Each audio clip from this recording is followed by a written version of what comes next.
right. Oh, the internet can totally see you now. Totally. Hi there. Okay. I gotta switch seats with Sarah. And we're gonna be playing through all the games I've covered this year, which is not a lot. I kind of fell apart in the middle of the year and got burnt out. And I didn't do as many as I would like to. I think we did. Didn't we figure out it was like half the number? Yeah. Yeah, it was like half the number of games I did the previous year, which is not good. So I'm going to try to do better next year. I say that every year, don't I? Yeah. You'll be fine. Yeah, so we're going to play through the games that I covered, so it won't take too long. And then you can go back to your New Year's Eve festivities unless you're already celebrated them. People in England, I guess, have already celebrated New Year's Eve. Happy New Year's to... I think Strutter said he'd probably be asleep by this point. So And Bobby. And Bobby, yeah. He's if you guys out. are He's watching, already out partying. oh yeah, he said he was going to be out too by this point. So I think it's like 2:00 there now. So Oh. yeah. So thank you guys for listening this year. It's been a good year for listenership, at least. I appreciate it. Got a lot of new listeners, and. Yeah, I guess. You should say some of the stuff that happened this year. Okay, so what happened this year? We went to Atari Party. Oh yeah, Atari Party East at Bill Lang's house in New Jersey. That was a lot of fun. Got to meet a lot of people. That was fun. Got to play on an Atari computer. I got to play Zork 2. Yeah, that was a ST, I think. I have an 800, but I don't have an ST. I don't know, but it was fun. It was fun. Yeah, we got to play. It was linked up, and we played. Oh gosh, Midi Maze, I think it was called, where we tried to chase each other through a 3D maze. That was fun. I like that. We played Gauntlet until we got sick of it. Yes. Took us a long time to get sick of it though. Yeah. What else did we do? We never said. You never told everybody about how we went to Saturday's Market in Pennsylvania. And I had on the Atari shirt, your Atari shirt. Oh, yes. Yeah, Sarah was wearing an Atari shirt. It was a flea market outside of Harrisburg. Somewhere around there. Mm-hmm. And somebody... What happened exactly? We were going out the door, and he said, I like your T-shirt. And I said, oh, do you like Atari? And he said, yeah. And I said, well, my husband over here does an Atari podcast. So he stopped to write down the name of the Atari podcast. Yeah. And he had a baby with him too, didn't he? Yeah. So, if he's listening. Yeah. Thanks for listening. Yeah. Hope it was nice meeting you. Yeah. Yeah, I don't promote myself very well, especially in the public. I got a little better online, but. There was something else we said. Was there? I got a lot of awesome gifts this year from a lot of people. Yeah. I tried to put them up online as I got them, so I don't want to say people and then forget people's who gave me stuff. So thank you guys for that. And it seems like every week I come home and there's something on the front step. You say from Willie. Yeah. Bobby did the thing where he gave you the little blue. Was that this year or was that last year? I thought that was at the beginning of this year. I don't remember now. But that was cool. That was very cool, yeah. Every time I put up a podcast, I would open up an envelope. Yeah. Yeah. I don't know. What else was there? I guess I started doing bonus tracks, which not many people are listening to, but they're good for me because I need to get that stuff out of my head. Sometimes it's good to purge that stuff and talk about the other things that interest me besides the 2600. Yeah. You did the Pain in the Ass-a-thon. Oh yes, Geekade. That was a lot of fun because I wasn't able to get to. Sorry, I have a cold. I think. What was it? Oh my gosh, what's the name of the show? Too Many Games in Pennsylvania. I was there the year before that, and I met up with Chris and I don't think I met Dan, but Dean and Evan from Geekade.com and all the podcasts that are on there, and I really liked hanging out with them and talking with them, and kind of invited myself to Pain in the Ass-a-thon, where they do a 24-hour stream to benefit research for colon cancer, to beat colon cancer.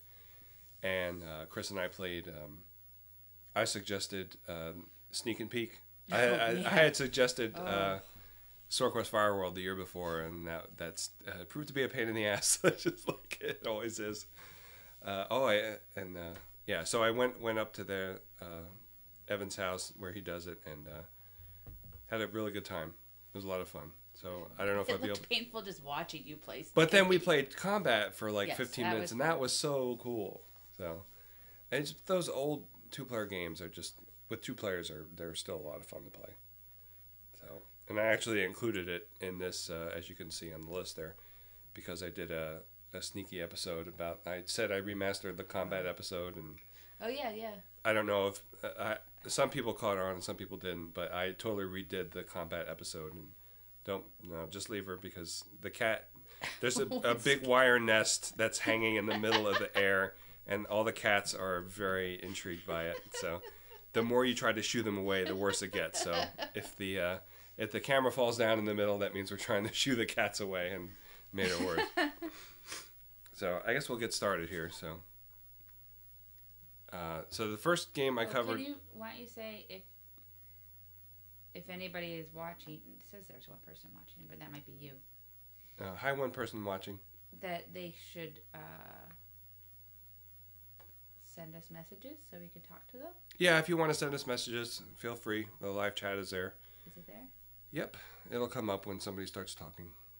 Don't press too many buttons, because I don't know what anything does on there. I think the program is the one that shuts it off, so don't worry. That's not even up, so don't worry about that. So Space Attack M Network game. Oh boy. This is a problem for me. This is the first one I did this year.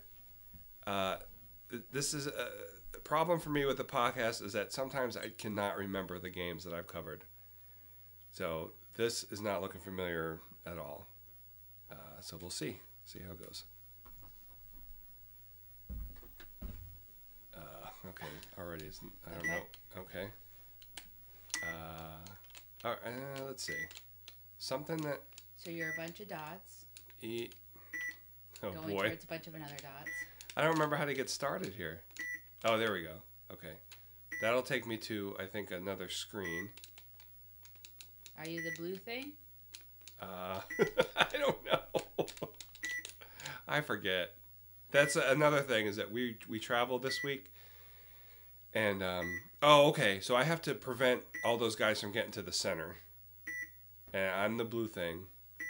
And You're getting swarmed by a bunch of dots. okay, so then I have to shoot. So it's kind of like Star Raiders in a way.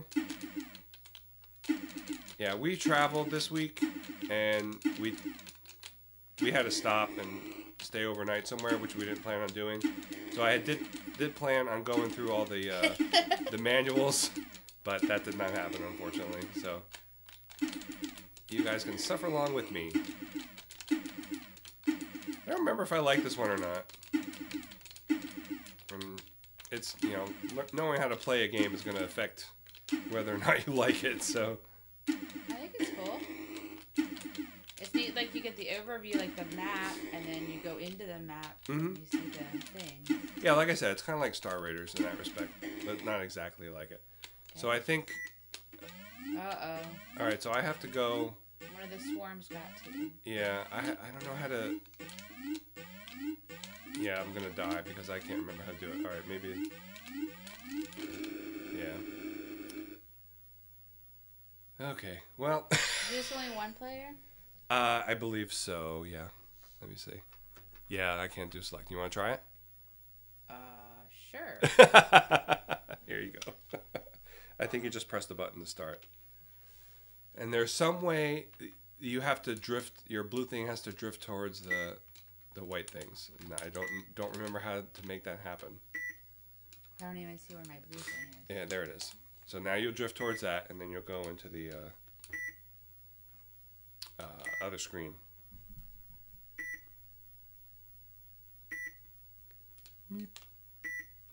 I think. Maybe not. I think you have to color it that color. So if you press the button to move the joystick around a little bit, it'll color that and then go. Oh gosh, I'm sorry guys. I don't know. Oh, there you go. Good. And then it's just, yeah.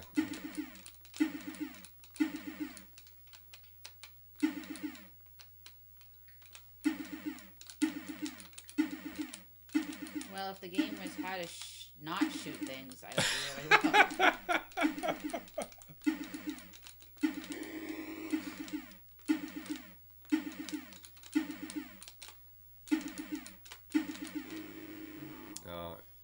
Oh, you so wrong.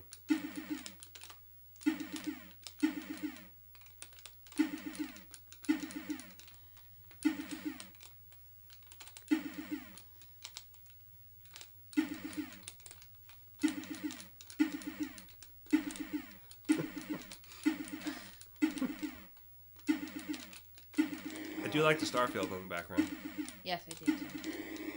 Oh, I got 2 things. Did I get 2 things? I think so. Oh, that's what you have to get. Once it counts down, you have to get 5 more. Yeah, I think I remember this being kind of hard to get those guys. There you go. I gotta say, this is more like luck than skill here. More like what? Luck than skill. Is it? Uh-oh.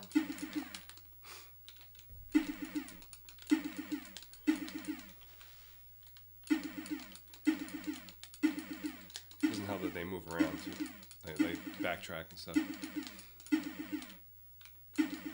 Oh. Oh. One more. And then you figure out how to do. Should be looking up the instructions, shouldn't I? While you're doing this.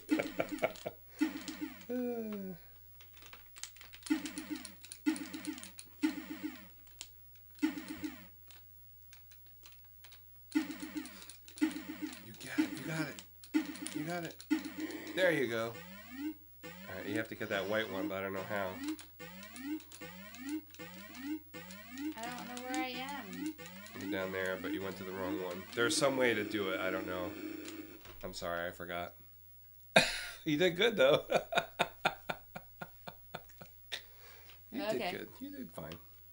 Alright, let's move on to the next one, which I know how to play. Oh, that's good. Yeah.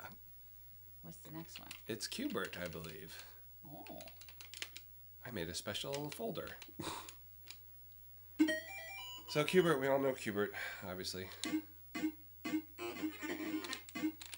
Everybody's favorite foul-mouthed video game. That's right. Yep. You even got the little foul mouth on the screen there.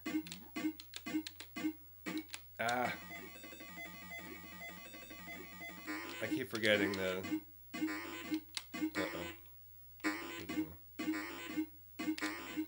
So how do people feel about this as a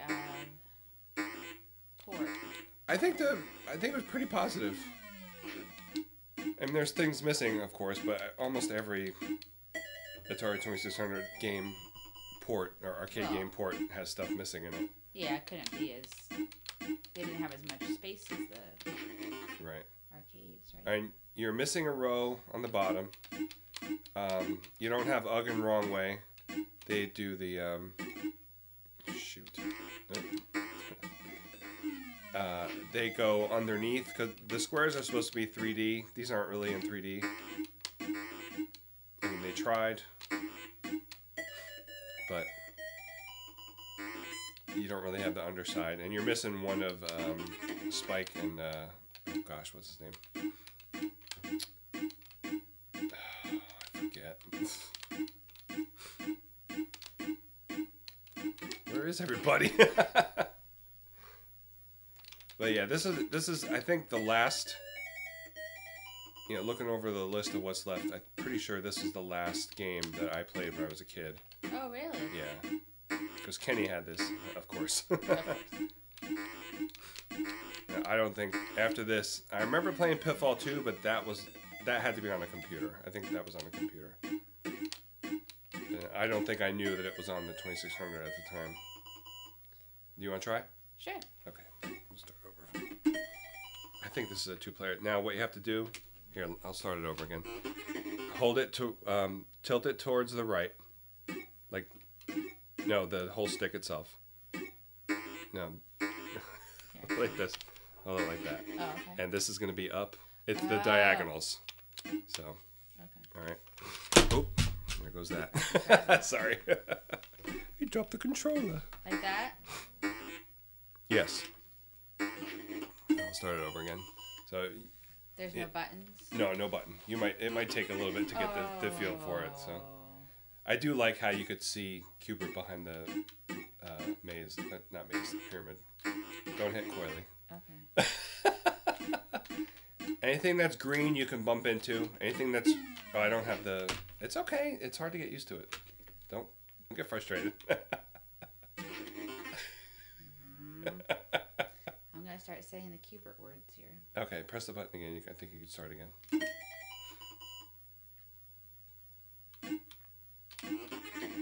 You can run into him because he turns the thing's colors, the colors back to the original colors. Oh, honest to goodness! It takes a while to get used to. The green guy changes my colors back? Yes. And if you get a green dot, it'll pause everybody on the screen, so you can go. And you know about the dotted lines or the flashing lines, right? Yes. Okay. Why does it want to go that way? There it goes.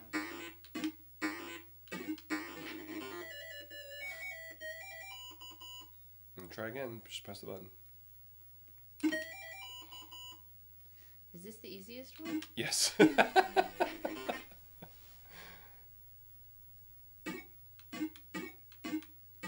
They should make an easier part that you can't fall off the end. Have like when you have bumper bowling. Oh yeah. You put the bumpers in the gutters. I need the bumpers.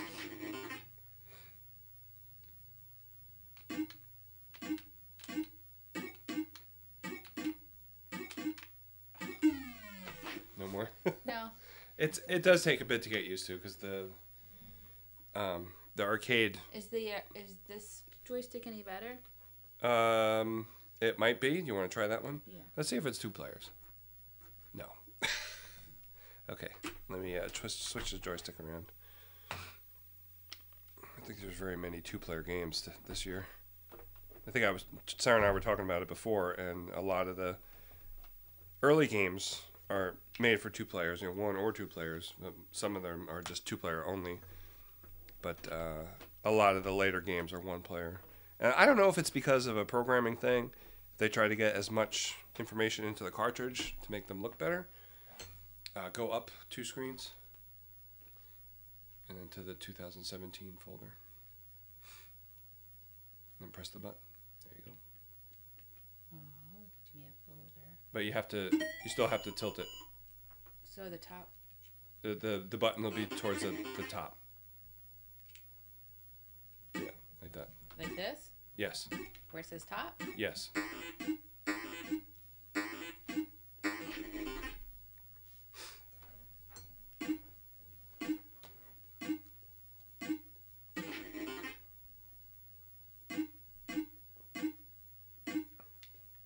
Yeah, this controller is much easier.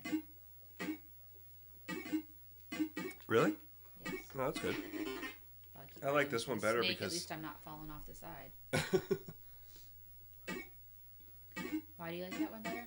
It's easier to hold it diagonally than that one.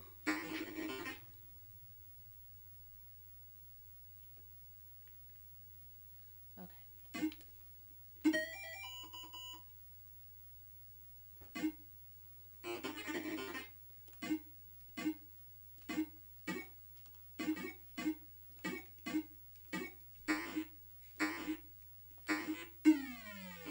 I spoke too soon.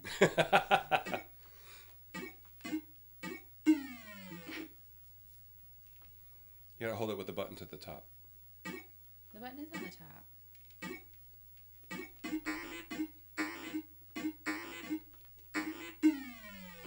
I'm done.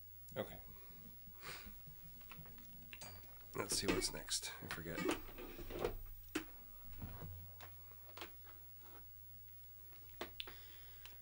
All right. So that was Cubert. Cubert was really good. Glib is next. I got to talk to Mike Montana, who is the son of Rich Montana, who programmed the game. And actually got to hang out with him a little bit at Atari Party. He was there. So then he helped his Oh, dad. right, He yeah. helped his dad program the game. So that was cool. Bill was actually the one who got me in touch with Mike. So thank you to Bill for doing that. And I had an interview with him on the show, and it actually was in the top 10. That was one of my downloads. favorite episodes. Yeah. It was great. I'm glad he was able to tell me about it. It was fun. And he talked about the, I like when he was talking about the Scrabble. What was the Scrabble kind of game that he did? What? Oh, was that the name of the? What was the name of it? The Glib. Game? This oh, one. Glib. Oh. Yeah. So it's basically a Scrabble game, but it doesn't have a dictionary. So you could put in basically any word you want. Yeah.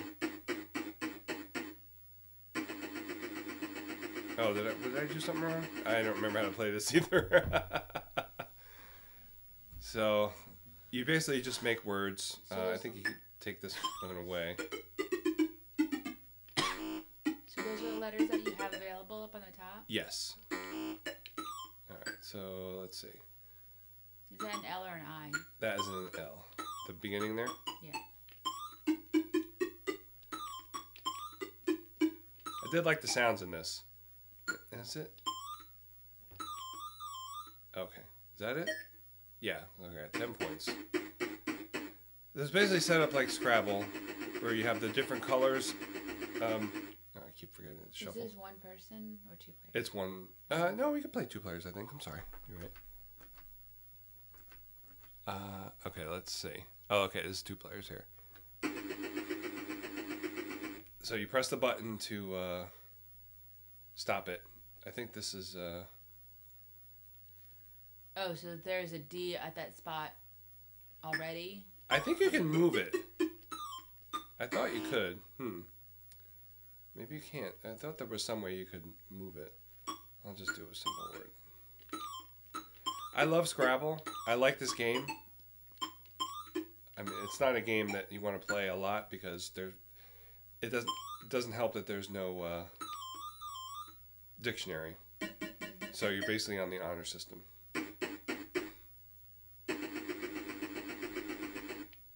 Oh, is it still me again?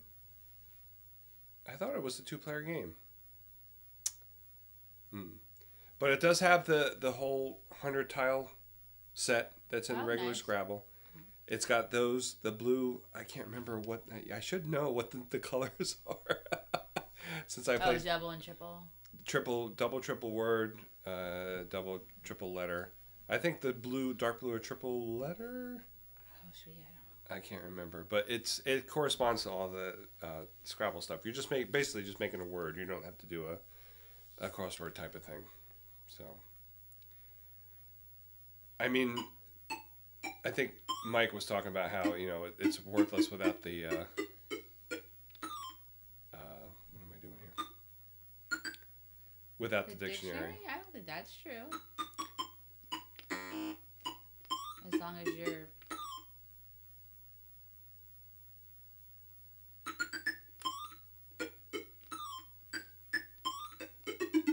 Yeah, that's how you do it. Okay.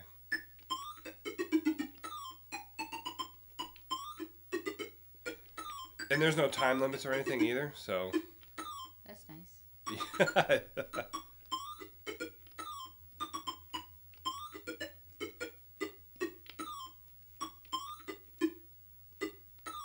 Oops.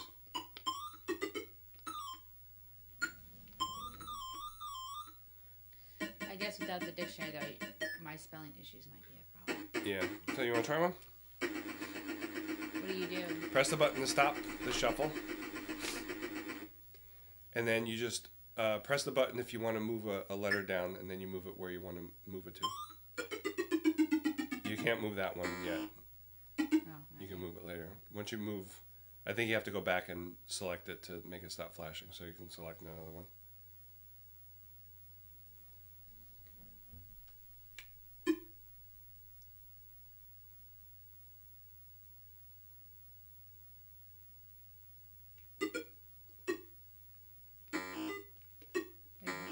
Go down and select that one again to make it stop flashing. So. Okay.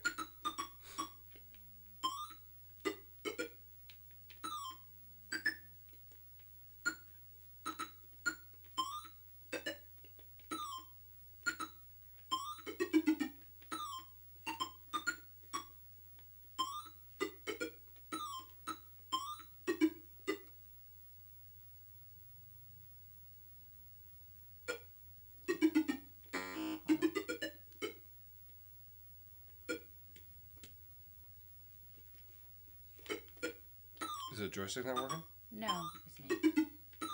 I'm just thinking my double letter score. If I put a smaller word in here, I'll still get more letters. Oh. So that, are you done? No, the E. Press the E twice. Over to E. Press the button twice. I'm trying to think. Oh, sorry. Oh, I just saw Sapien. Yeah, I was trying to figure out if try another one. if it was spelled right. Oof. Bon Jovi.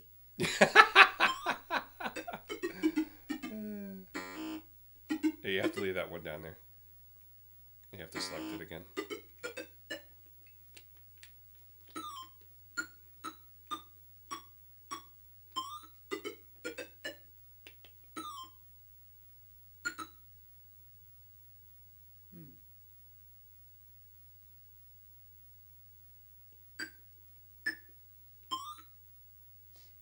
Neo would be an abbreviation. That wouldn't be allowed, wouldn't it? What is? Neo? I don't know. I'm not sure. Well, it's going to give it to you anyway. But. Right.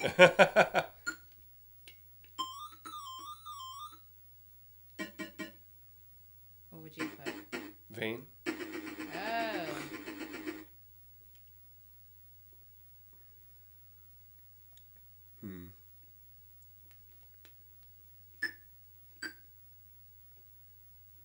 Oh, that one's tough.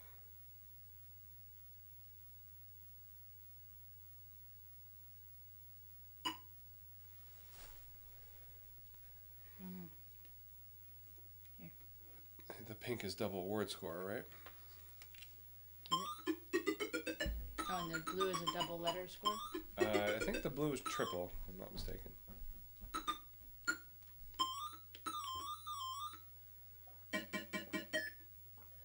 Okay, so that's glib. I think it's pretty ambitious, but without the dictionary, you're, like I said, you're on the honor system, so. I like it. I like it too. All right, so I put combat in here because it's fun to play with two players, even though Sarah doesn't like the noise. Sorry. Uh-oh, we got them all tangled up. Do you want it to be this joystick? Yeah. Okay. Let me tangle them up again. Yeah. All right, so I'm going to be the right player, I think, and you're the left player. How about if I change it? Right? If I'm the left player, that's going to be confusing, isn't it? No? No. Go ahead. Okay. This is regular combat. I forgot the diagonals are hard on this joystick. I'm using the XJ500. And Sarah's using the regular 640. That's right. Boom! Oh yeah, you can guide your shots in this one, I forgot. What does that mean? You can turn it down. It means you're having fun. Whee! You want to do the airplanes instead? No. Are the airplanes easier? I don't know if they're easier. Probably harder to control. But they go a little faster than this.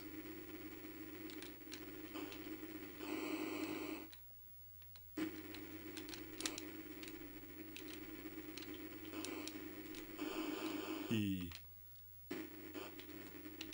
you're funny.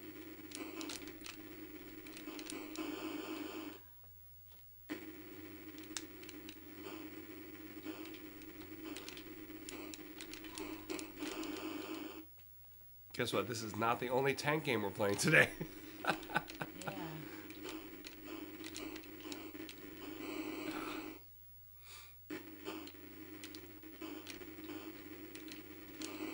Oh. God, before I could shoot you. Oh.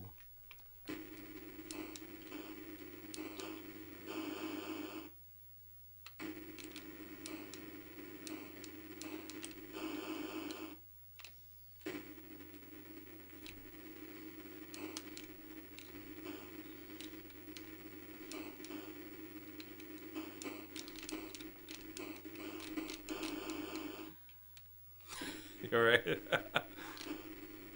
It's almost over. Ah.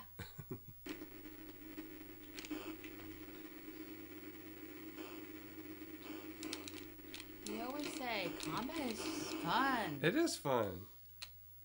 Okay, you want to try the planes or no? Sure. Okay. You want to try the jets or the biplanes?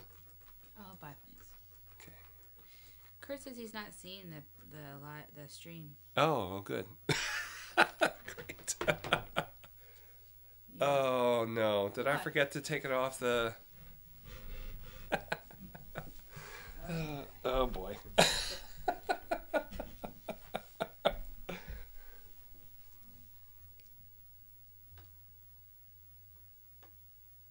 Ah, crap. I did.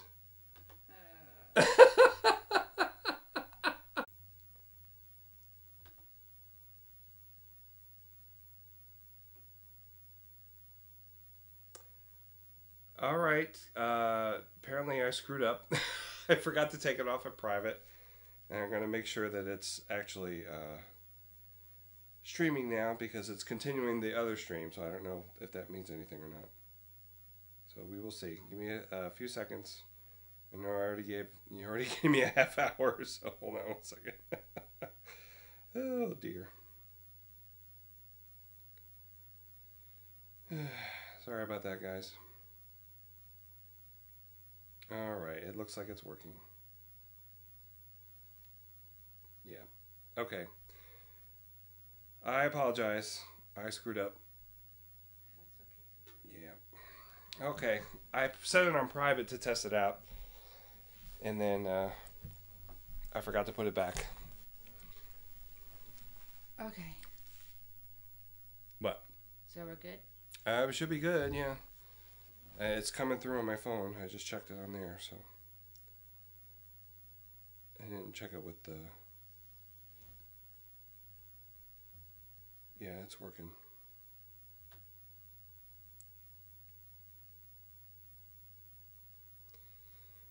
Sorry about that, guys. Is there any sound there? Yeah, okay. It seems to be working now. Okay. Okay, so Start over from the let's beginning. start over. All right, so well, I'll put it back. We were in the middle of playing Combat, which was one of the games Should you I covered repost this it year. on Facebook so that people know that you're live now? Do you want to do that? Oh, I guess I have to do that since you don't have a thing for that. Okay. All right. Okay, so starting over again. We're covering all the games that, or we're going to play through all the games I covered this year on the show, which was not a lot of games, unfortunately. In the middle of the year, I kind of burnt out, and I just put out episodes as I got them done. Yeah. I wasn't really inspired to do a lot of research and stuff, but I did do like some. I started doing, gosh, what are they called now? Bonus track episodes where I talked about other things I'm interested in. So I didn't get a lot of games covered. There's only 17 on here, and I actually did two. I started Protocast episodes, which are just prototype games that don't have a number. Uh-huh. So I just put them in wherever. And actually, one of them we won't be playing because I could have sworn that the ROM worked. That was dumped, but I could not get it to work when I covered the game, and I had already done a lot of research on it. So Aw. I just figured I'll put it out. That's the only one that I've done that I haven't actually played the game. So, but the other one was Secret Agent. Well, that's on the list here, as you can see. So. And you had you had the Halloween episode. Yes, had the Halloween Spider episode and the Bat episode that I did for fun. Not a lot of downloads on those, but I think more on the Spider one because I put Atari 2600 in the title. Oh. The Bat one I didn't, but I did get a lot of nice compliments on both of those episodes, so thank you for that. Oh, they can hear us now. Yes. Yeah, thank you to Kurt for telling me Alerting us. that we're just streaming to ourselves. So, yes, just how you like it on New Year's Eve. So, Happy New Year, everybody. Yeah. You You want to just get started on the games again? No, we gotta say what we did this year. Oh, okay, so what did we do this year? We went to Atari. Went to Atari party at Bill Lang's house. Met a lot of cool people there. They play a lot of cool games. Bill's got a huge arcade in his basement, and he had a bunch of stuff set up. And I brought a what did I bring? 7800. Mm-hmm. And Mike brought a 5200. And you brought your Harmony card. My Harmony card, which I left there, and Bill kindly sent to me with a bunch of other stuff, which was very nice. So thank you to Bill for that. And for hosting. It was really a good time. It was a lot of fun. Did Pain in the Ass-a-thon with geekaid.com, which was a lot of fun. I kind of invited myself to that. I had suggested the year before, I met them at Too Many Games, and I wasn't able to get there this year. So I asked if I could come if they had guests, and Chris was like, "Does that mean you want to come?" I was like, "Yeah," because I was on my way up to Maine that weekend. Oh, that's right. Yeah, so I have a cold. Yeah, we actually just came from Maine, and we were hoping to. We were supposed to get home yesterday, but we were too tired, so we stopped overnight, and that's why we don't know how to play some of these games, because I wanted to review the manuals, but I didn't get a chance, and I am not good at podcast comprehension. So back to Geekaid, every year they do a 24-hour stream charity event to benefit research for colon cancer, to beat colon cancer, and that's why they call it the Pain in the Ass-a-thon. They pick games that are either a good pain in the ass or a bad pain in the ass, and I suggested Sword Quest Fire World the year before, and that proved to be everybody saw the picture I posted this year of me putting the game in the toilet for World Toilet Day. It still works, unfortunately, but this year I played Sneak and Peek with Chris, and that it's terrible game. Yes, it was hard just to watch. Yeah, play it. I also got to play on what was it that we played? A Short Order and Explode on the NES, so that was a lot of fun. It was kind of like it was the pad game. Oh yeah. The that power was fun pad watching game. You guys play that. Yeah. What else happened this year? I think that was it for going places, right? Oh, we did a Crabtown thing this year. Oh, that's right, yeah. Yeah, I had a couple of people show up to that, so that was fun. I like that. Yeah, it was nice meeting everybody. Yeah, and playing games, of course. Yes. Is that you, or is that somebody else? There's 4 people watching. Oh, that was me. Okay. So yeah, if you want to comment and tell me how much of a doofus I am for not unchecking private. Yeah. Sorry we started late. So we'll go through the games. As I said, there's not very many. I said before before we were live that we met somebody at the flea market. Yes. in Saturday's Market up by Harrisburg, Pennsylvania, and I was wearing the Atari shirt, and the guy said, "I like your shirt," and I said, "Do you play Atari?" And he said, "Yeah," and I said, "Well, my husband over here has a podcast. You should listen to it." And he wrote it down and everything, so I'm hoping he's listening now. Yes. I don't think we got his name, did we? No. But he had a little kid, so. Yeah. If he's listening, if you're the guy from Saturday's Market. Yeah. Hi. It was nice meeting you. Yes, and thanks for listening if you are listening. Okay, so we will start with Space Attack, which, we already went through this, and it was not good. So I think we figured this is only a one-player game, right? Yes. Okay. So this is an M Network game. And it's kind of reminiscent of Star Raiders. Oh, that's right. So, and I cannot remember how to play this game. There we go. So yeah, I know you have to prevent those groups of aliens from getting in the center. But how do you get into the... Oh, what happened? Oh, crap. Oh, I died already. So this is the second screen where you have to shoot all the enemies, and that's the counter at the bottom. And how many? You have to hit 5 of them? Oh, yeah, without dying. But I'm having a hard time doing that.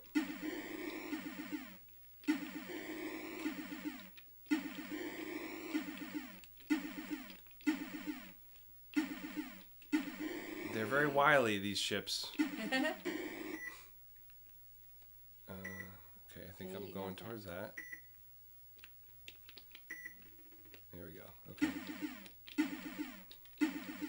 So basically, you have to destroy all those groups of ships, and before they get to the center, and I forget what the actual subject of the game was.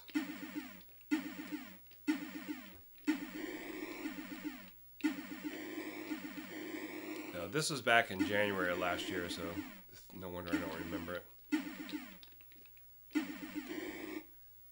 All right. Oh, good. You got 2 of them. I got 2. But how do you move you? Oh, there you go. No, I'm still not moving. There we go.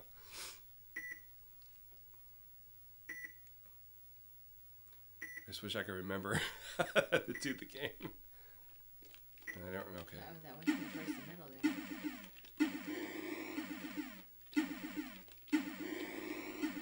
You're much better at shooting than ships. Well, I have more practice. I forget how it lingers sometimes. Oh, wrong one, wrong one. Guy. Is it gonna make it? You got a little bit of time before it speeds up too much. Come on, hurry up, hurry up, hurry up! Get it! Oh. Just made it.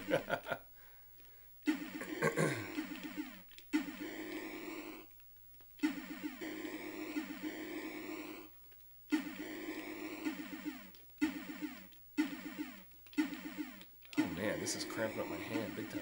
Uh-oh.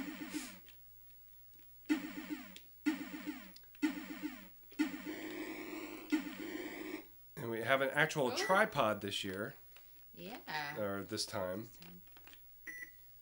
See, I don't understand why you're not moving now. There you go. There you go. Yeah, it's a complicated joystick movement because I think this is actually a television game. I can't remember the name of the game without looking at it. But I think So it's a port? Yeah, M Network is basically in television. They put out a bunch of television games, renamed them. They kind of had to dumb some of them down, but they had 2 buttons, and then the whole keypad. How do I get down there? There we go. Okay.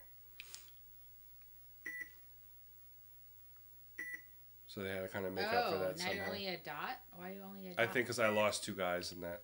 Oh, okay. How do I... Come on. There we go.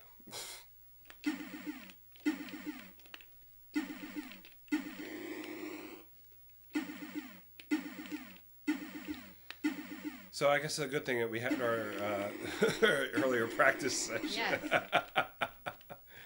Even though no one could see it.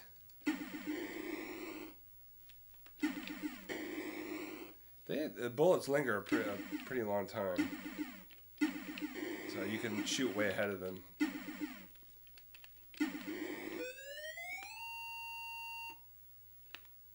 Oh, and I think that's it. You want to try? Sure.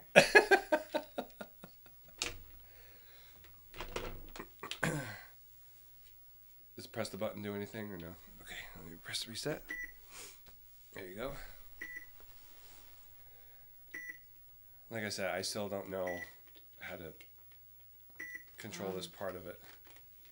There you go. There you go. Okay, that's good because that that's the closest one, I think. So, and then I don't know. I pressed the joystick in some way. Yeah.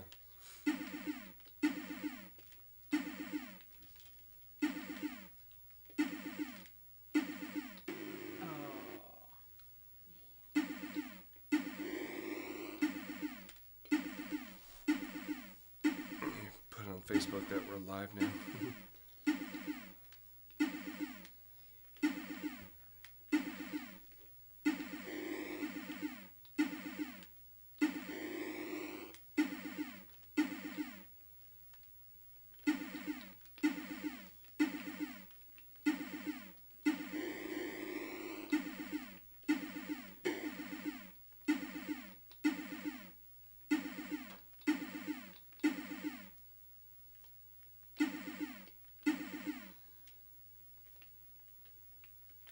Okay, so if anybody wanted to see somebody not fit, this is the video stream for you.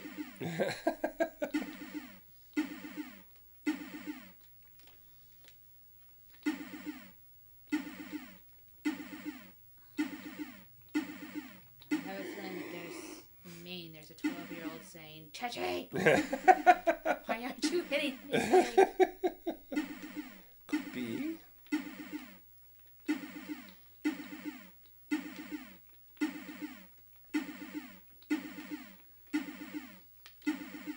I like that they actually changed direction. Yeah.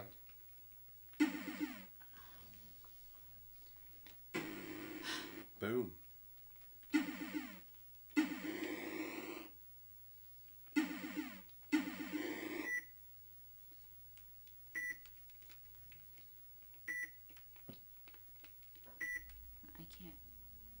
Go. I'm sorry, I don't know. Oh, there you go. You're moving now. Okay, leave it right there. What is it doing? You. I didn't do anything. I don't know, Sarah. I'm sorry.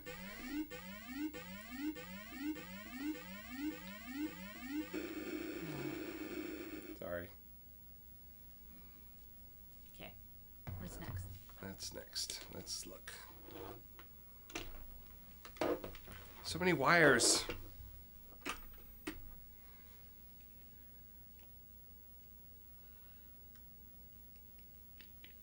Yeah, so Happy New Year, everybody. Yeah. Is anybody watching? One person. One person. Hi, Kurt. Yeah. So Q*bert was the next one I did. Q*bert is awesome. It's a great arcade game, and I think they did a good job porting it to the 2600. They got the fun parts. What's that? They got the fun parts. I think so. And there's some stuff missing, but you don't really miss it. If you, they do have the red balls, which are enemies. You can toggle those with the difficulty switches. And you can't have as many enemies on screen, of course, as in the arcade version. So.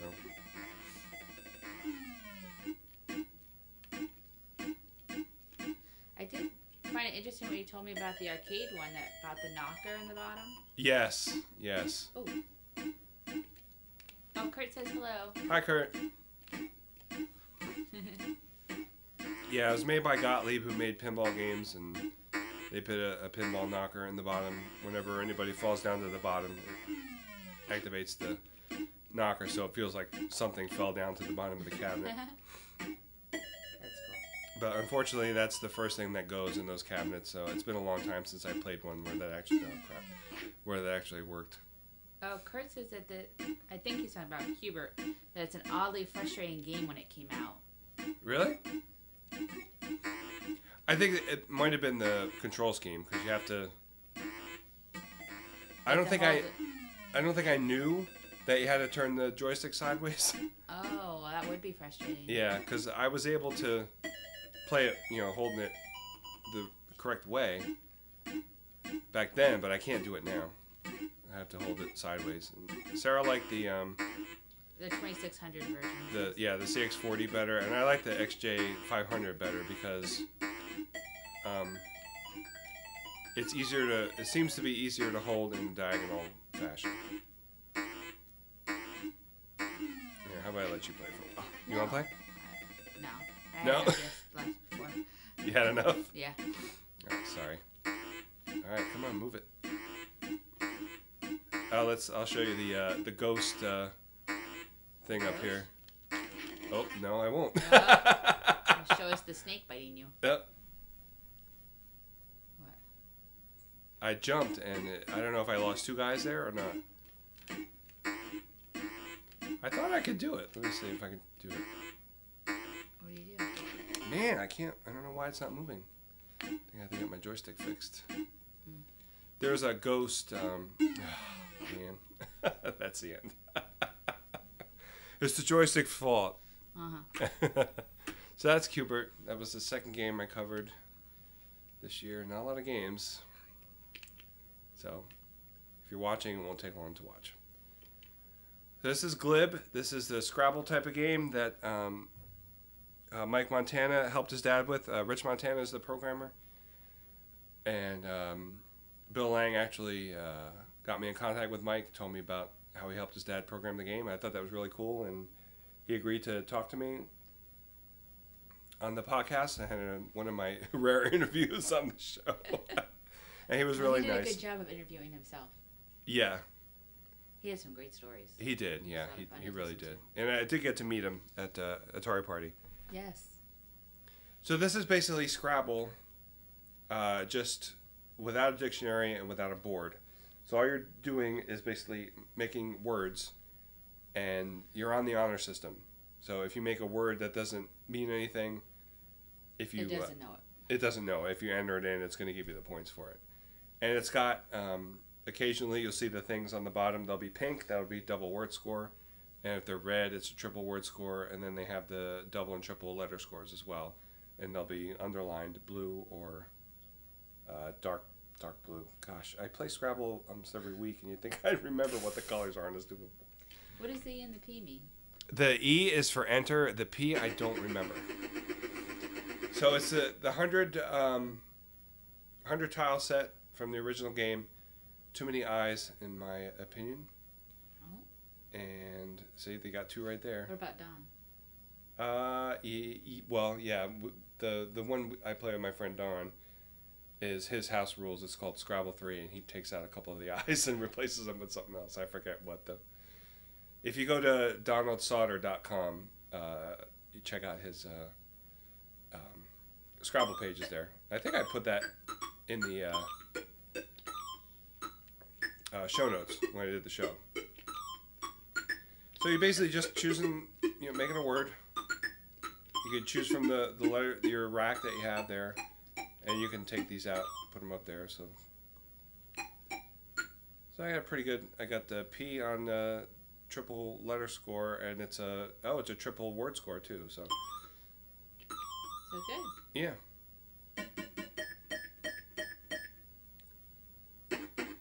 But even Mike said that it's no good without the dictionary. I mean, it's fun to play, but it's not a game I would play a lot. So the whole thing with these video games of board games is kind of strange. Like, why not just play the board game? Yeah. They have to make it different somehow because, with the limitations of the 2600, you're not going to get, obviously, the whole experience of Scrabble. So, and again, I got 2 eyes left over. But there was a company called the Great Game Company that announced a bunch like Family Feud and Wheel of Fortune. Like, how are you going to? Yeah, I had no idea how you're going to do that. Wow. So, do you want to try? Did they ever do it? No. Nothing ever came of it. All they did was announce it at a CES or something.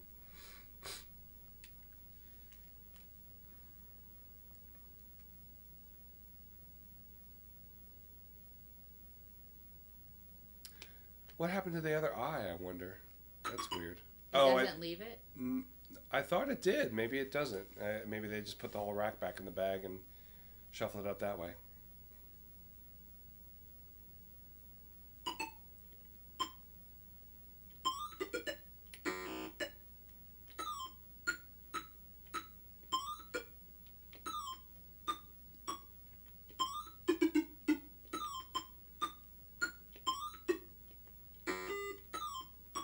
I do like the sounds in this game a lot.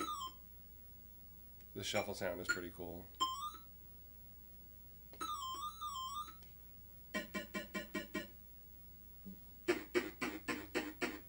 Oh, Herb Scallon? What? Gallagher? Herb? Let me see. Oh, Herb. Hi, Herb. Hi, Herb. Happy New Year. Oh, dear. Sorry, I left that going. That's all right. Yeah, you do it. I'm going to do it. Let's ones. see. Well, can I make that?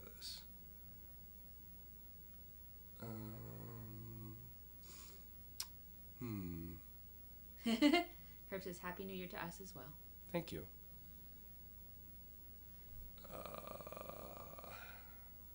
I don't know.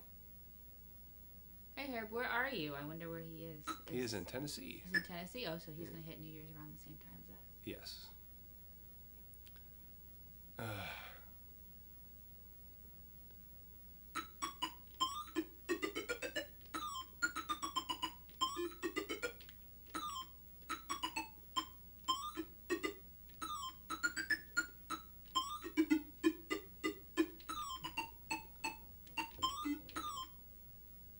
Swale and tea? Yeah. Alright, should we move on? Yeah. Okay. Okay, so what I did to I think it was to celebrate my 4th anniversary. Playing? The podcast was put out a remastered episode of Combat, which was not remastered at all. I did more research and totally re-recorded it and played it off as remastered episode. Some people caught on. I don't know if some people didn't listen because of that or what. Do you want to go right to the biplanes this time? Yes. We had a spirited tank session. Yeah. Sarah didn't like it. just kept hammering on me over and over and over again. Yep. So you want to do the biplanes? Sure. You want to do a giant biplane? Giant. That guy. I think I'm the giant guy. No, you're the giant guy.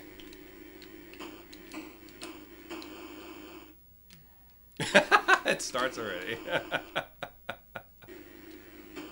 I don't like the big guy. Okay. Can you make it the little guys?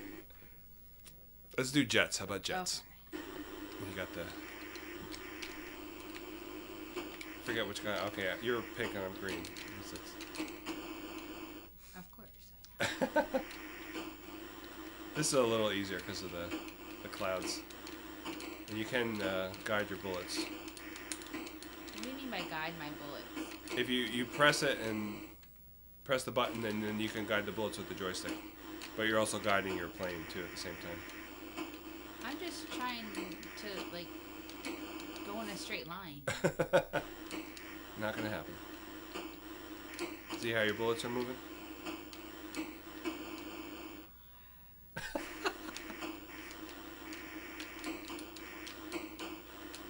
It sounds like a ping pong ball.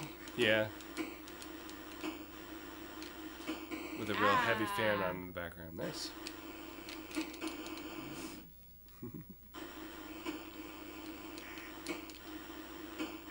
I appreciate that they made it in pink. Yeah.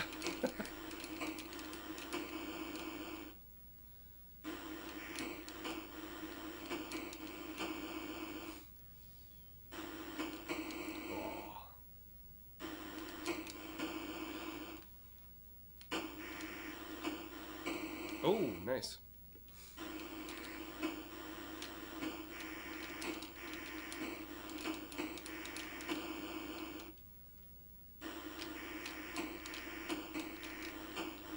I'm just floating around trying to shoot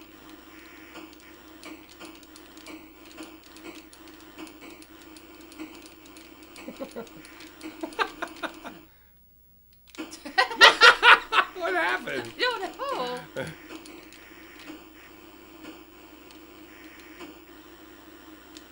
That was weird. I'd never seen that happen before.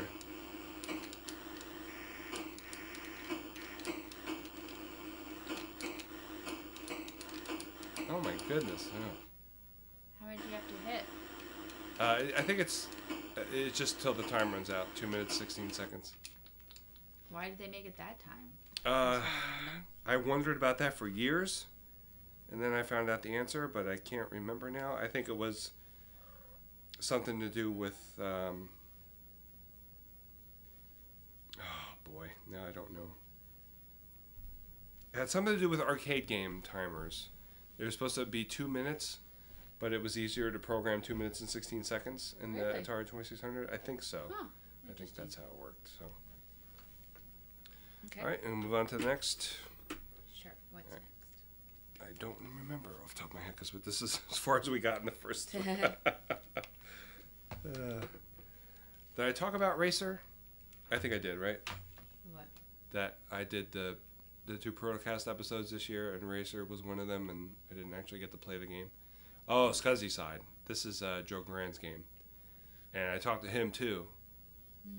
It's a homebrew game that came out in 2001, and this is really an awesome game. And I think, I hope I have the version in that can play either the paddle or the joystick. I think I like the joystick better when I was playing this game, but he wrote some kind of subroutine where it would recognize what controller you had in the in the controller port, and it would automatically recognize it. I don't know, and know which one to use. Yeah, but apparently, I think in the Flashback 2, they used his routine in the Flashback 2. Oh. So. I don't know if people at home can see, but the screen's not showing how pretty the colors are on this thing. Yeah. Yeah. Well, dull. Yeah, this is a CRT television. So far, that's all I have to work with.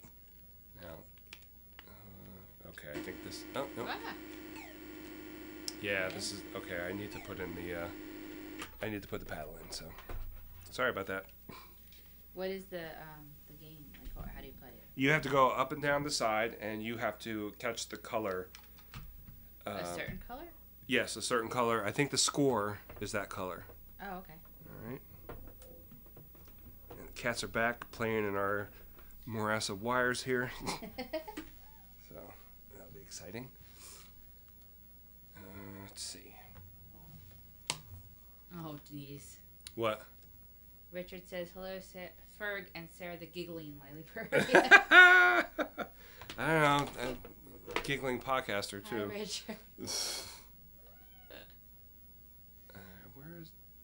Oh, boy. I don't like controlling this with the paddle. Why? Because it's hard to get through the... Oh, the exact one. Yeah. All right, I think we can play 2 players on this. You have to wait for this.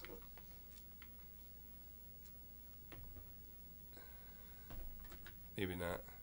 Maybe it was just one. Alright, so we have to... Wait. Oh, you have to press the button to catch it? Yeah. So when you... You have to hold down the button to catch it, and the color that you are is the color that you have to catch. Okay. And you have a certain amount of misses. That's the at the bottom left. Oh, I see. And if that color passes by... That's a miss. That's a miss, yeah. It has to be that color, though. But it's kind of a little bit like Kaboom. It gets faster. Yeah. Whoa! Yeah. That escalated quickly. It did, yeah. What if you catch something that's not? Does that count as an... I don't think it goes... Well, it might go a little faster.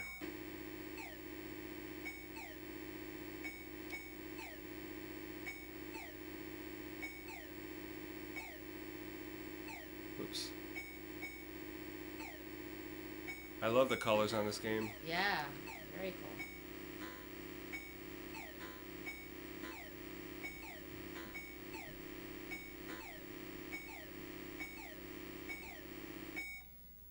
Richard says it's Zerb's fault. He's been What? powering. Oh. He's been powering through the Please Stand By, and the Sarah giggle cracks me up every time. Yeah. Is he still using that? Oh, yeah. Oh, man. I don't know why it does that. Maybe the ROM I'm using. Oh, my goodness. I can barely even see it. Yeah.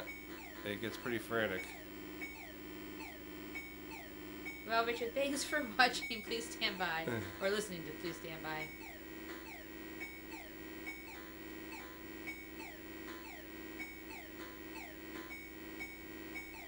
If he's powering through, I wonder how many fart noises he's hearing. Probably a lot. Okay, you want to try? I wish it didn't escalate so quickly, but yeah. Yeah. I'm not sure why it's, do I have to press the button? Yeah. Okay. I'm not sure why it's doing that. Skipping. It's got a thumbs up. No. So hold the button in to catch it.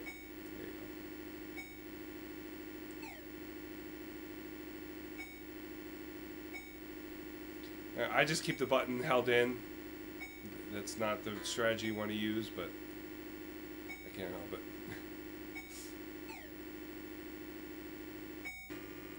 The score is in hexadecimal notation because it's supposed to be inside a hard drive. Oh, cool. Yeah. Oops. Sorry. Yeah, some of the colors are a little hard to differentiate. I think, I don't know which version It's this hard is. to see the orange against that background. Yeah, he changed some of the colors in some of the future versions. So.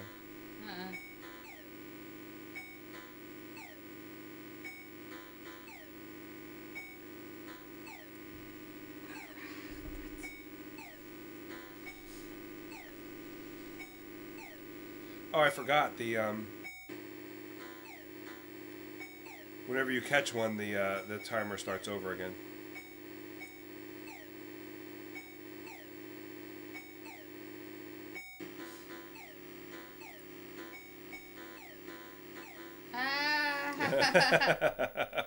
Holy snikes. You want to try again?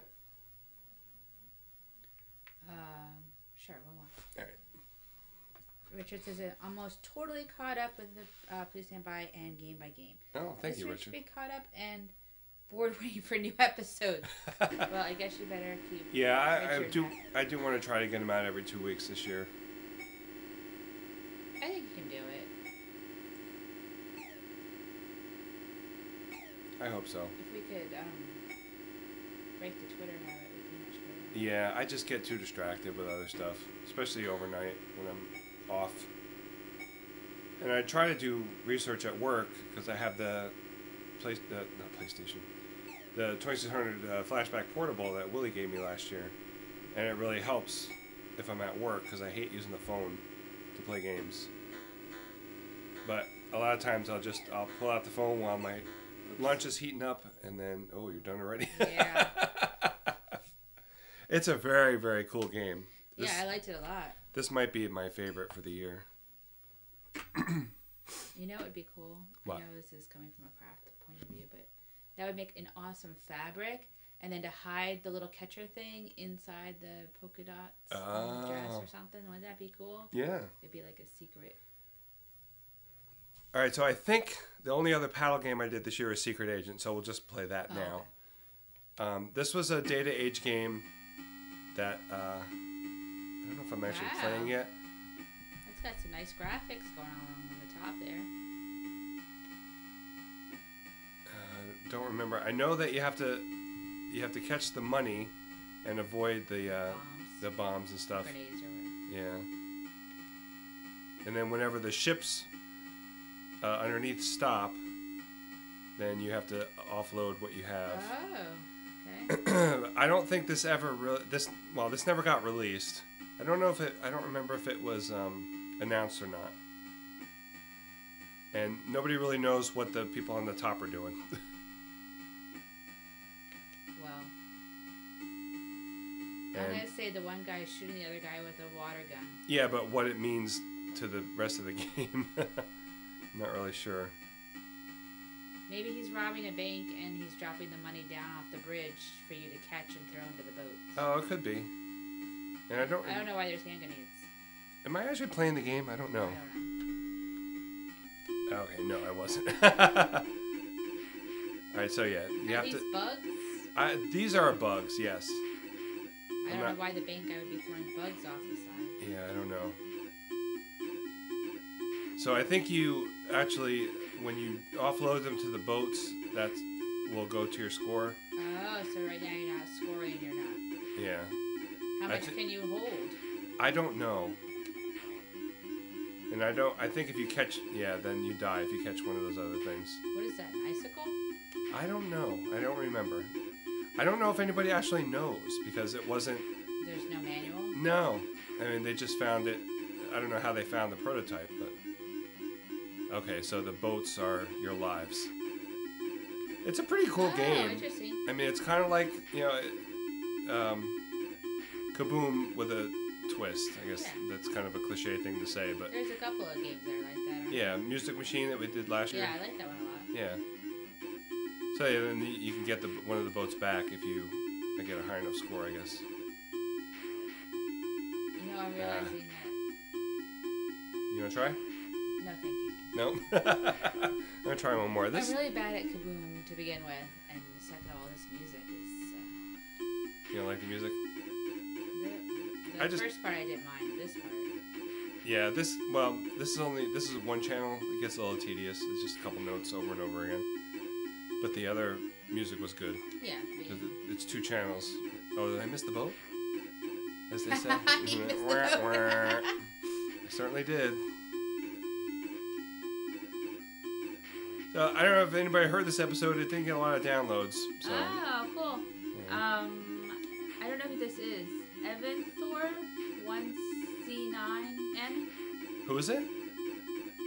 Evan Thor, maybe? EVNTHR1ZN. I don't know. I'm sorry. I don't know who that is, but thank you. He says, or she says, hi and Happy New Year's Eve.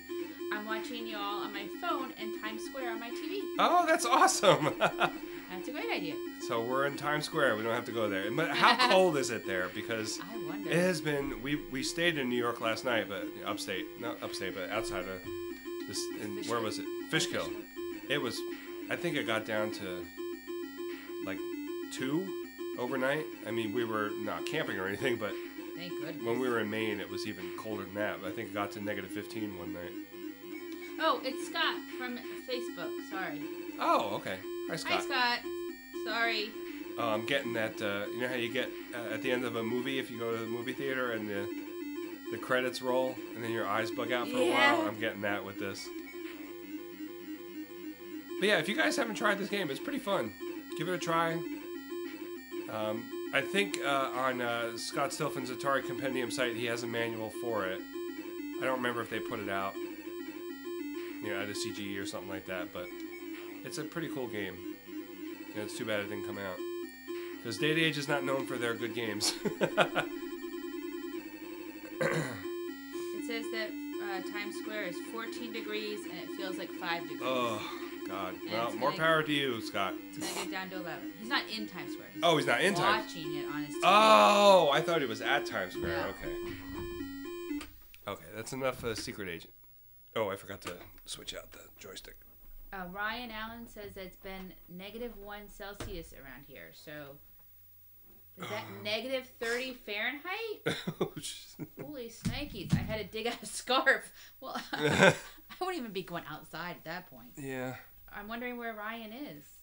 No, -1 is, I think 32 is 0 Celsius, right? Oh, okay. So it's around 30 degrees Fahrenheit. I don't know. I used to know the formula. I don't know it anymore. Yeah, I forget. No. Ryan says no. 30 degrees Fahrenheit. Okay. That's not too bad. So that's not too bad. But still scarf worthy. Yeah. And Matthew Daly says, hi guys, Happy New Year. Hi, Matt. Happy New Year. Are you still in Kentucky or did you have to go back? Ryan must be in Canada. He says it's the Great White North. Eh? That's right. Yes. We were just listening to the Mackenzie brothers. Oh, yeah. We had the Dr. Demento Christmas CD on before, was it Christmas Day when we had that? We went to your parents? Yeah. So what is that? Snow.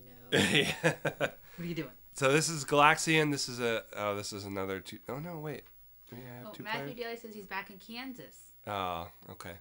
Oh, now Richard says it's balmy 55 degrees in Phoenix. Oh, well, that is kind of cold for Phoenix, I guess. Well, not this time of year, but.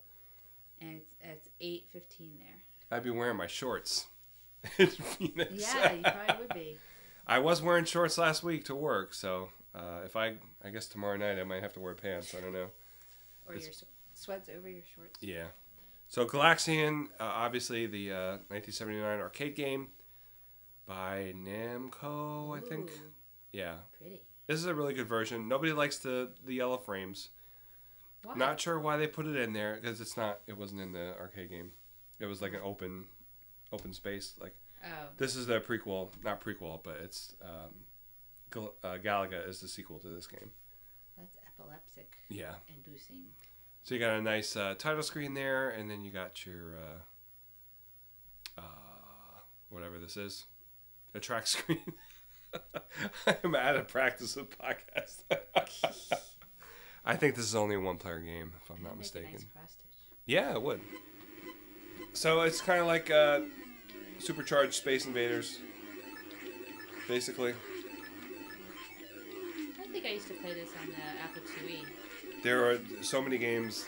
I'm sure there were plenty of clones of this game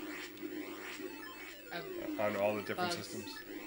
Yeah, or aliens or whatever they are. They used to do loopy things, and it was fun because you could shoot them in a row, like when they were looping down. Oh yeah.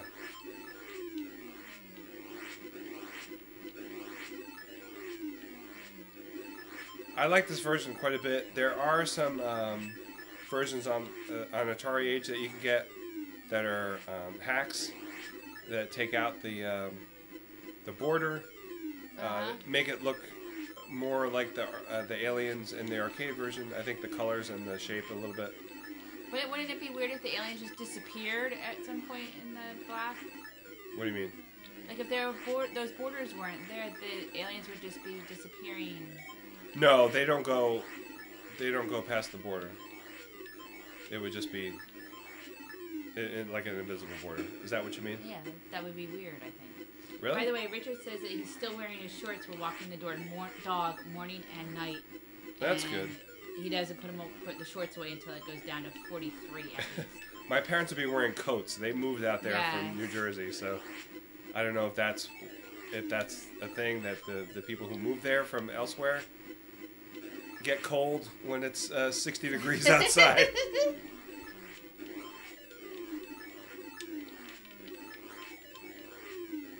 They must be cold in Tennessee right now.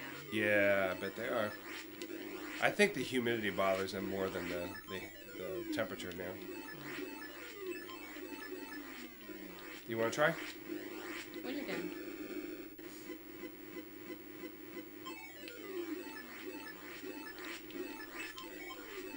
I didn't really like Galaxian in the arcade. I kind of still don't, but I like this version quite a bit. This is a GCC game. They did a lot of good arcade ports for Atari at this time. We'll be getting to some of them this year, I believe.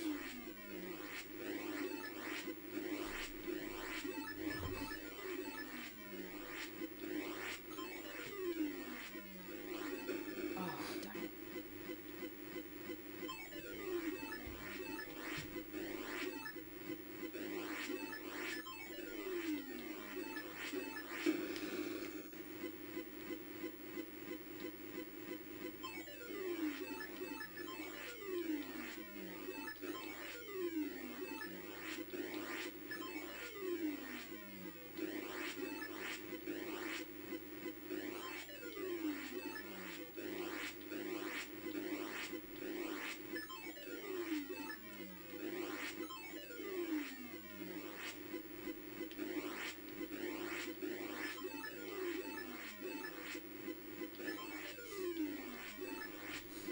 Doing good.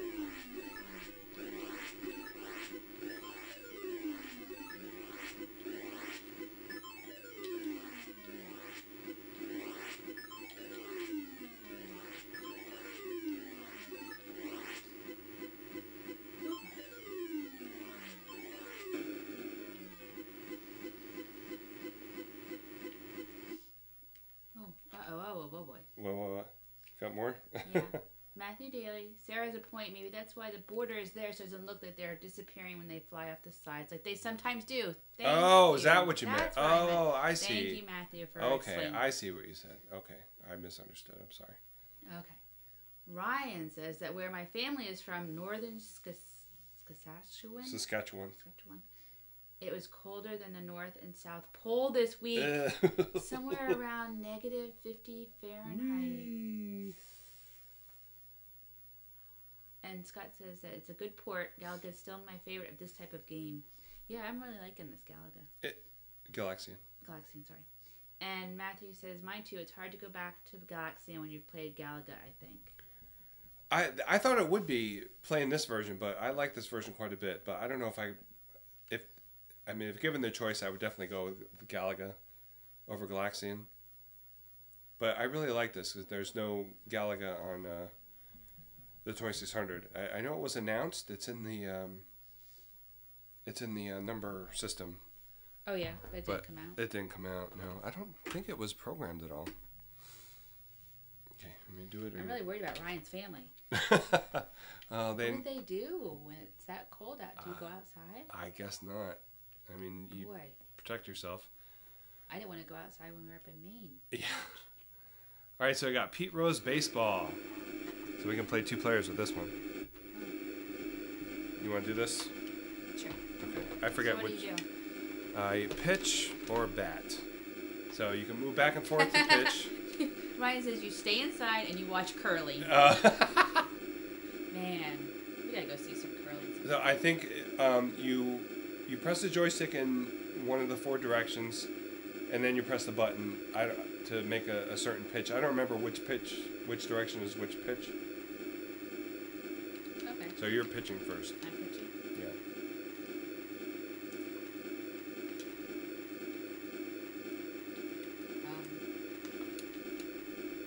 Do I have to press reset? Yes, sorry.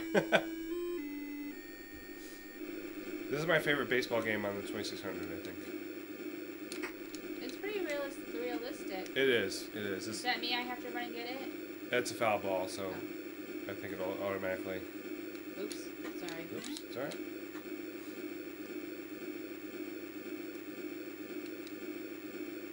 Whoa.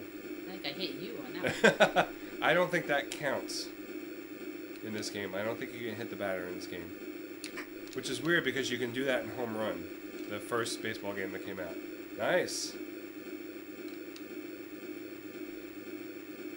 But this is the first time they had this kind of...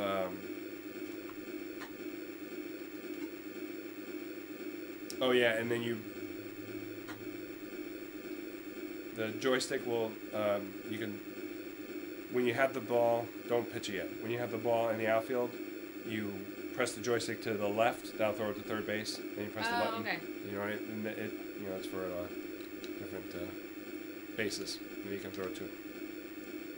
Hey, Matthew says, a good-looking baseball game for sure. Take that, NES.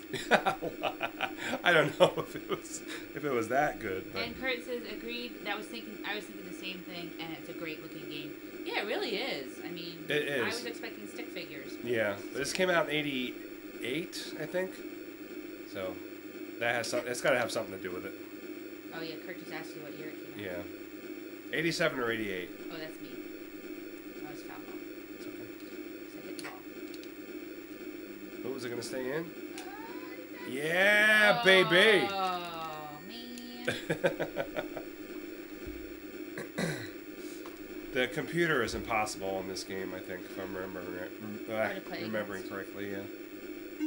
I think my favorite fact about this game is my friend Chris from Now You're Playing With Podcast has a picture of him getting this game box signed by Pete Rose. Oh, really? Yeah. It's very cool. I wonder what he thought about that. He looked kind of confused in the picture. Like, what? Oh.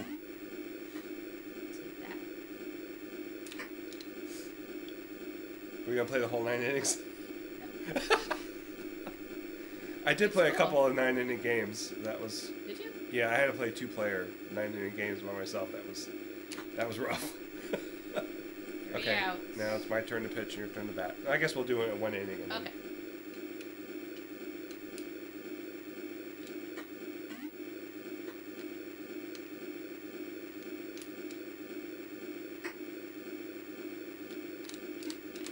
Hey. Turn it. There we go. Okay. Am I on base? You're on base, yep. Hey, I think you hit me.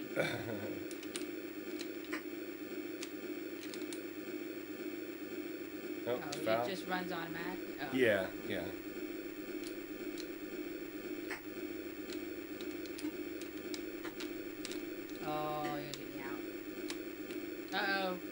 him back? I don't know. I didn't mean to. Oops, wrong base. Oops.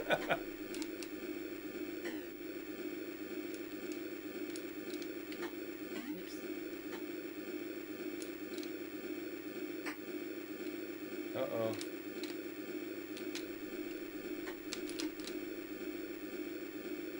Where did I throw it? Oh, I threw it to the right base. Good. Why do they always have this weird, like, wind sound on these? It's the crowd. It's the crowd? Yes.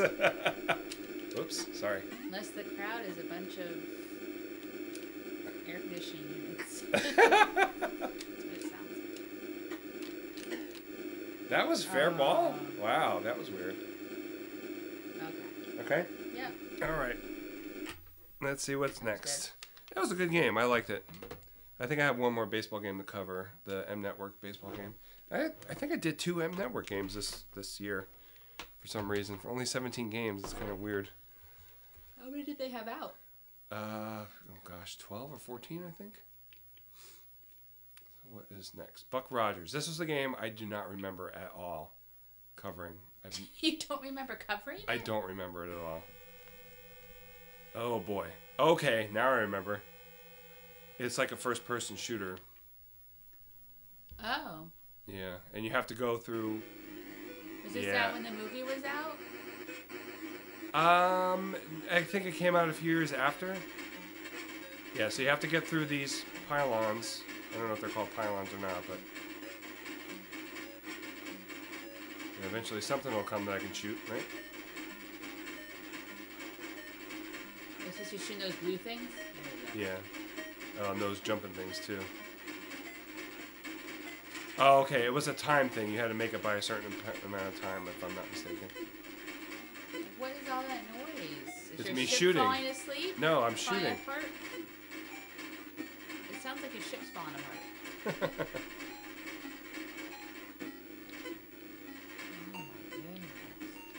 Oh, like that one? There was supposed to be a lot of Buck Rogers games, if I'm not mistaken, to come out. I did not remember this game at all, but now I remember it. Yeah, I think that's a timer. You have to get all the enemies. What were they just expecting the movie to do better than it did? I don't know. No, it was a TV show, right? Not a movie. What? Is that right? Yeah, Buck Rogers was a TV. I think this came out quite a bit after the TV show was canceled, if I'm not mistaken.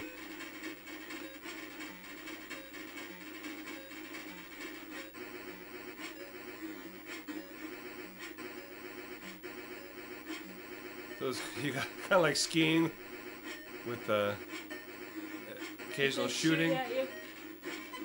What is that? What was that Saturday Night Live skit? What? Oh gosh, what was her name? I forget. Somebody knows what I'm talking about.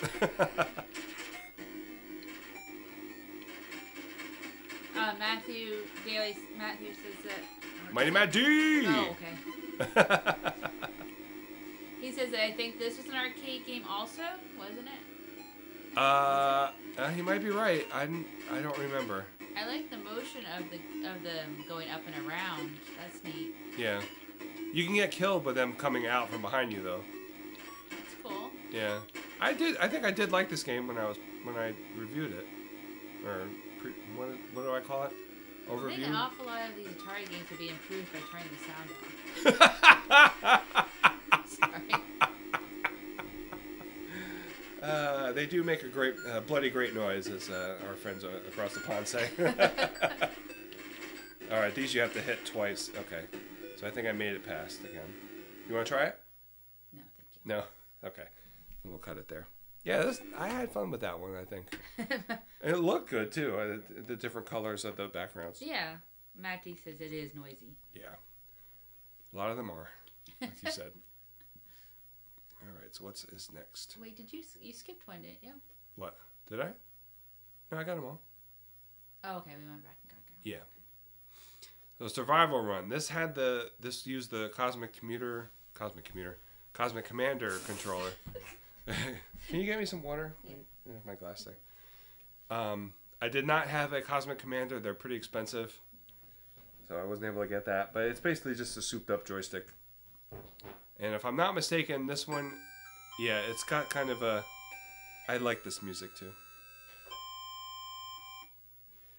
It's basically, you're going through a 3D style maze, and you have to make the right turns in order to survive. It's a one death only game, if I'm not mistaken. So you have your map at the beginning. Where is the map? Are they going to show me the map? Maybe not.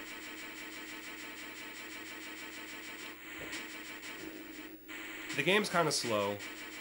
I think there are different difficulties where it speeds it up a little bit, but it makes it harder to turn. Oh, I see. Okay, there's the map on top. So you have to watch out. Oh, I forgot. I have to shoot that over there. So if you don't make the right turn in the map, then you're dead. You have to start over from the beginning. Thank you, sir. Yep. Whoa. More noise for you.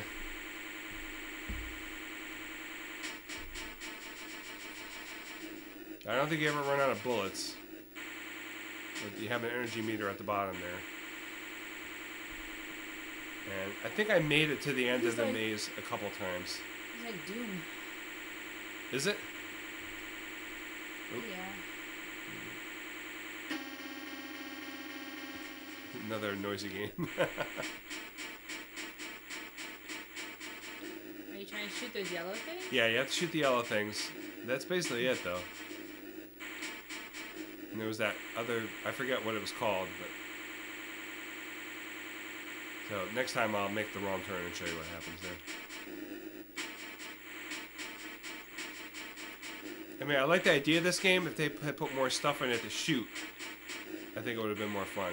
Because if it moves too fast, then it's hard to... It was hard for me, at least.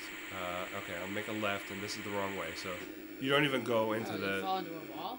No, I made the wrong turn to show them what would happen. And that's it. That's the game. If you make one wrong turn, that's it. Really? Yeah. Oh my goodness. Yeah, if they had given you more stuff to shoot and given you 3 lives, I think that would have been a better game. Yeah. Because I think the controller was just a gimmick. It wasn't really a... I don't know if it really helped. There wasn't... I don't think there were any videos on YouTube that showed anybody playing it with the controller either. So, do you want to try it? Sure. Okay. I don't know if you just press the button or not. I'm not sure. Yeah. So up there on the top is the map, and you have to you have to keep going through. So up there you're gonna have to make a right turn. So when it comes to the point where you have to turn, you stay to the right.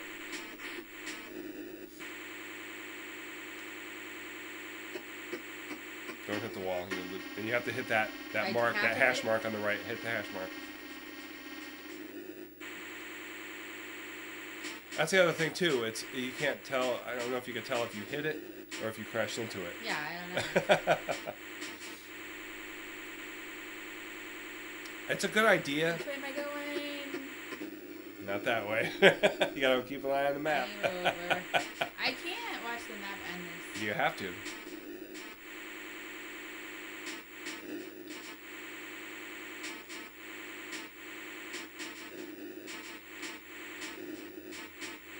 I think the controller is like a big cockpit type of controller. If I'm not mistaken. Hash mark.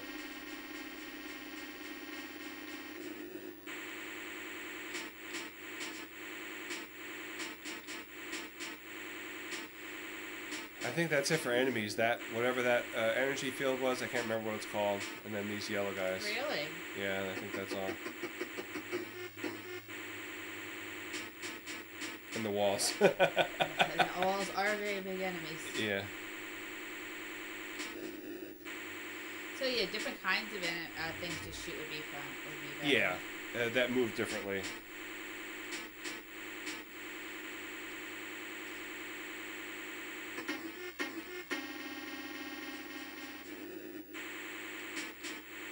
Yes, Matt, this one is very noisy too. It's a theme.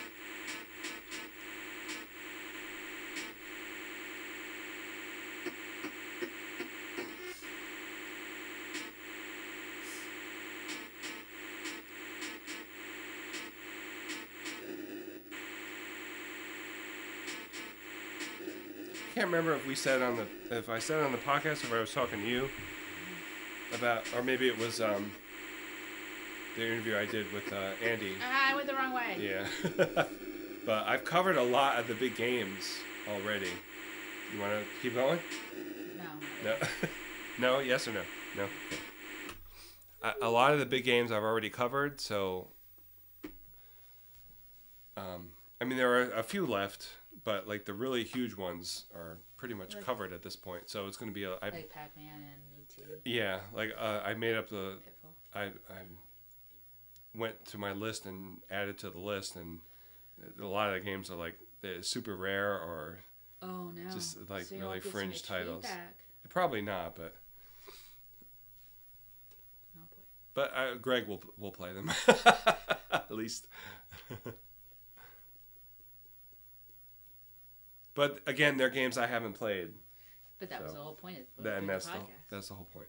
So this is Space Raid. Oh gosh, what's the guy's name now? Shoot, I forget. Let me look it up. I want to make sure I get his name. This is a homebrew. Basically a version of Zaxxon.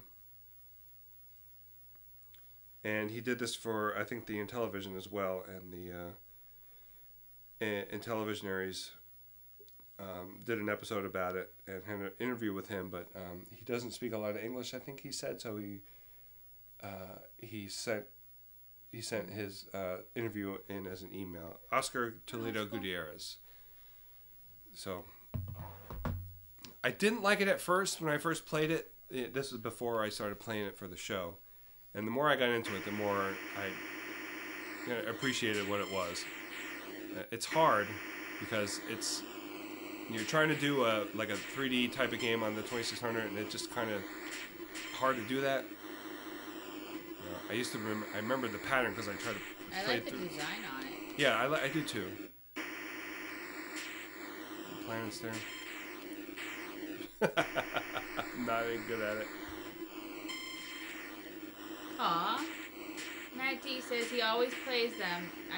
He doesn't always give feedback, but he always plays them. Oh, thank you, Matt. That's good. I appreciate that. It's hard. Oh, what's that? It's a giant hand mixer of doom, I think. You never know what you're going to find in space. That's right. In space, no one can hear you bake. Yeah, I'm not good at this game. I was able to get further when I played it for the show. I made it to the next... when it does that, that means you have a direct hit on those guys.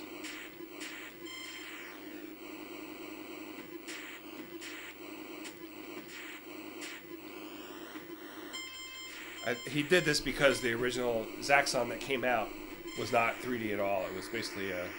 And the arcade version was? Yes. It was, what's that word? Kind of like three-quarter view. I forget. Oh, you made it further than I did. I can't figure out how... Yeah, it's hard. The other version had an altimeter, and even with the altimeter, I couldn't... the arcade version, I mean. Even with the altimeter, I can't do it.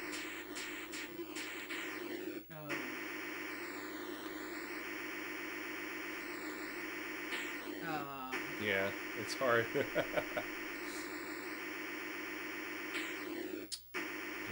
move up and over a little bit. Yeah, not all the way over. Can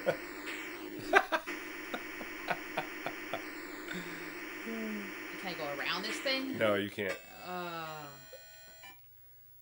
Well, I think he did a good job. I think so too, yeah. But it's just not a game I like playing. Yeah. I actually enjoyed the straight ahead.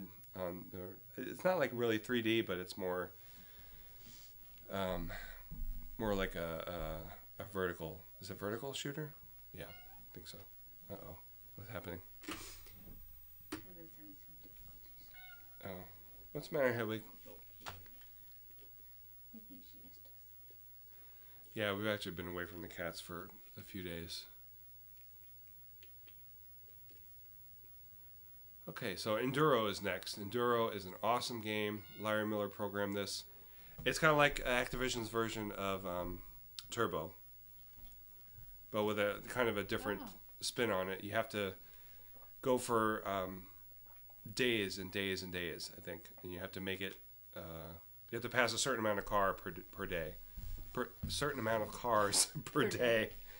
And if you do, you'll go on to the next day, and if not, you lose. So, another noisy game, I'm sure. I don't think this has 2 players now. So you're basically just driving and avoiding cars. Avoid hitting cars for a high score, I guess you could say. Whoa. Yeah. Can you control how fast you're going? Or Yes, no? you can. How? By the. You press the button. If you press it all the way down, and then let it. If you keep pressing it until you God, I cannot talk. Does not bode well for the podcast next year. If you hold it down until you get to the speed you want to be at, and let go of the button, it'll stay at that speed. But this is an awesome game. I never played this when I was a kid. I missed out on it, and I never really played it until I did it for the show. And I'm sorry I missed it for so long. Oh, are you in the snow now? Now you're in the ice, so you're going to slide a little bit. Oh. Yep. I want to get to the nighttime scene. It's really cool. And the color of the headlights, or the taillights, show you where on the screen the cars are, so you know what to avoid. It's really neat. It's not bumper cars, Luigi. I think I got to day 3. I think that was the best I did.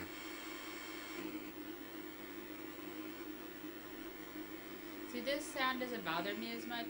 I think it's less high pitched than the other one. Oh, is it? Well, when you hit the cars, then it's pretty high pitched. Whoa, I don't know how that happened. Whoa, whoa, whoa. I love the sunset back there. Oh, yeah. And when it gets dark, it's an Activision thing, right? Yeah. It's getting darker a little bit.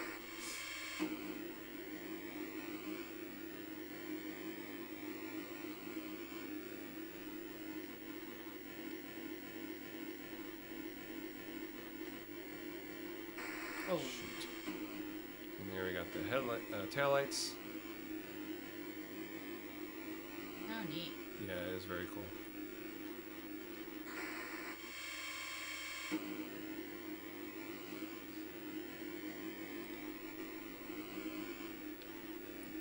I think we decided during the episode or after the episode that you couldn't hit the front of the headlights. It was just the headlights. So it wasn't like an actual car. Just lights now? Just lights, yeah. Then it gets to be fog. I think fog is next, right? Oh. Yeah. So you want to slow down. Nice This is where fog. you can. There's a subtle change, or a subtle color change in the headlights. All right, that means I made it to the next day. So anything from here on in is gravy. It doesn't count because there is a cycle. It'll go back to, I don't know if you could tell, the ones in the middle are a little more red than the pink ones on the outside. Yeah. So it basically gets back to daytime, and then once it does, it'll start back over to the next day, and then you have, I think the first one's 150 cars, is it?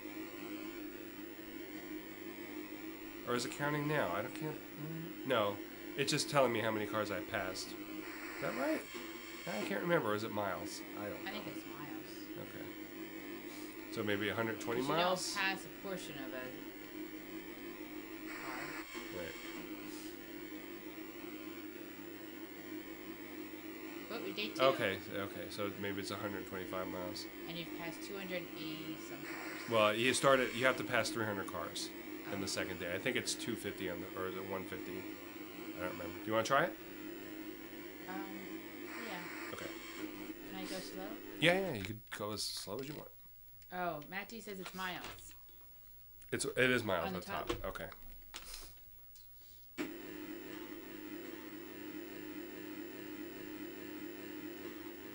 You gotta go a little bit faster so you can pass the cars. I don't want to hit the cars. What's that? I don't want to hit the cars.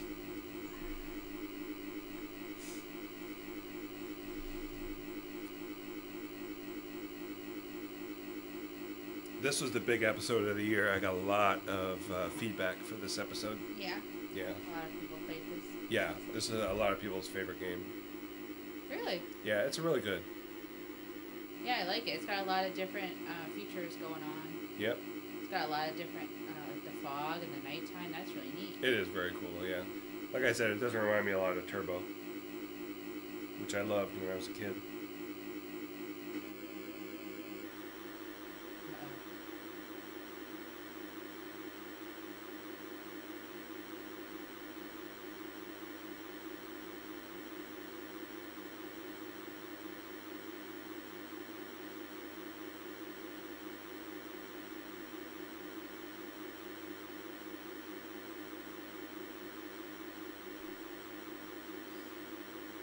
Was this an arcade key?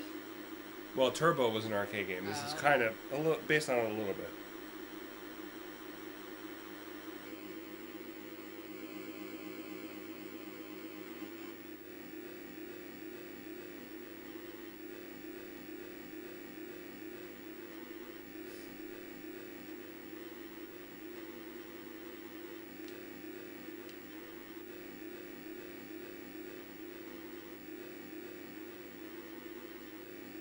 Do they do this kind of racing game now? Oops.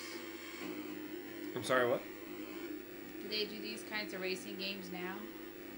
I don't know how now it is, but like Cruis'n USA is kind of like this. I think it's the same, basically the same layout. Is that a Nintendo game? I can't remember now. But I think it's head-on racing like this. I think this would be fun. Even more fun if you had like buildings and stuff, like scenery. Yeah, I wondered about how much they could fit in there. Yeah, not much. I would imagine. They're trying to do all this other stuff. Because Turbo did that. Turbo had buildings in the background.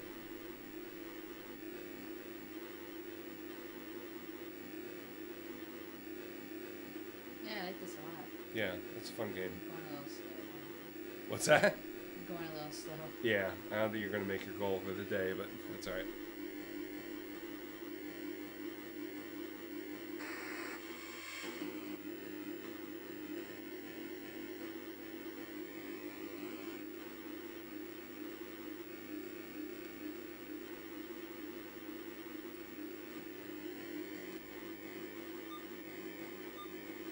Fog is hard.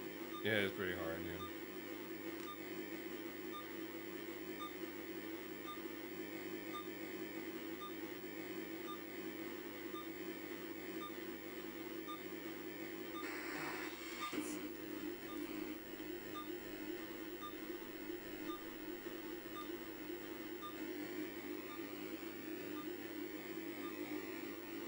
Oh, now I'm going too fast. Oh, Midway. Okay, thank you, Matt. Matt said Cruis'n USA was by Midway. And I think I played that in the 90s, if I'm not mistaken, so it was a while ago. Oh, boy. Oh, and Scott says that he never played Enduro before the podcast episode, and once I did, I was hooked. Such a good time. A title. Yeah. I do get a lot of people that say that, so I'm grateful that I'm making people play their games too. So that's good. That's very gratifying. And Matt D says, yeah, it's awesome. Activision usually did a great job. Yeah. Yeah. I know that you always mention. Well, since I've been doing the podcast, I found that I don't like as many of their games as I used to. Really? Yeah. Like what? Well, like the timed games, like except for skiing, because skiing I played when I was growing up, but like Grand Prix and Skyjinx and stuff like that, it's just basically pattern memorization. Oh. And I mean, Pitfall is too, to a certain extent, but I like that one better. So, next up is Gravatar. If I'm not mistaken, this was an arcade game. I'm pretty sure it was. This game is hard. It's very difficult. Yeah, it was a vector game in the arcades. Now that I'm thinking about it. And I got this from Radio Shack in the 90s. Huh? I think it cost like $10 at the time. I had that little catalog you could order from the back. I remember you going through that like it was like the Christmas catalog. Yeah. I couldn't believe they were still selling Atari 2600 games out of that catalog. I mean, I could have gotten it cheaper elsewhere, but I just thought it was cool ordering from a catalog in Radio Shack. Yeah. So I played this a lot when I got it, but not since the 90s until this episode. And this game is, oh man, it's hard. So you have to, you're fighting against the sun there in the middle, and you're fighting against gravity, and you got all these things shooting at you. Oh. And you have to go through all of them, and you have to shoot them, and then you can fuel up. I think that blue thing down there is fuel. And you have to not die, which is very difficult to do. But yeah, this game is... I remember you talking about how hard this is. It's all about the gravity in this game, and it's very, very hard. I remember watching... I think I posted a video of somebody playing this, which just absolutely amazing. I don't know how... There I go. I don't know how they did it, but they just went right through this game. It was beautiful to look at. So if you go back to the... Alright, so once you do that, you go through and you can go to the next one. So I'll show you how to get with the fuel here. Okay, got the fuel. Now I'll go and shoot these guys, hopefully. Do you have anything that tells you how much fuel you have left? No, I don't think so. Ah. Maybe it's not fuel. Maybe it's cargo? I can't remember now. Again, I don't remember a lot of what I do for the show, unfortunately. I just barely remember how to play the games. Sometimes not.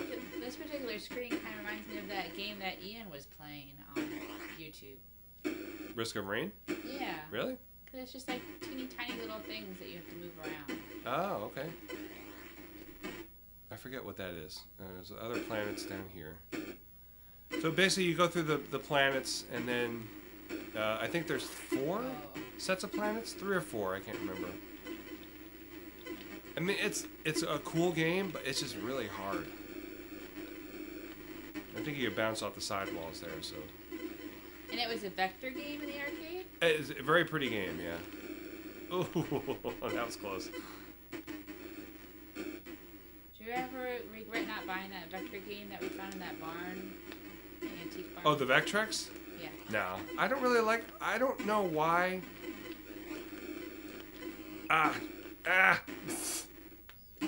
I love vector games, but I don't like the Vectrex for some reason.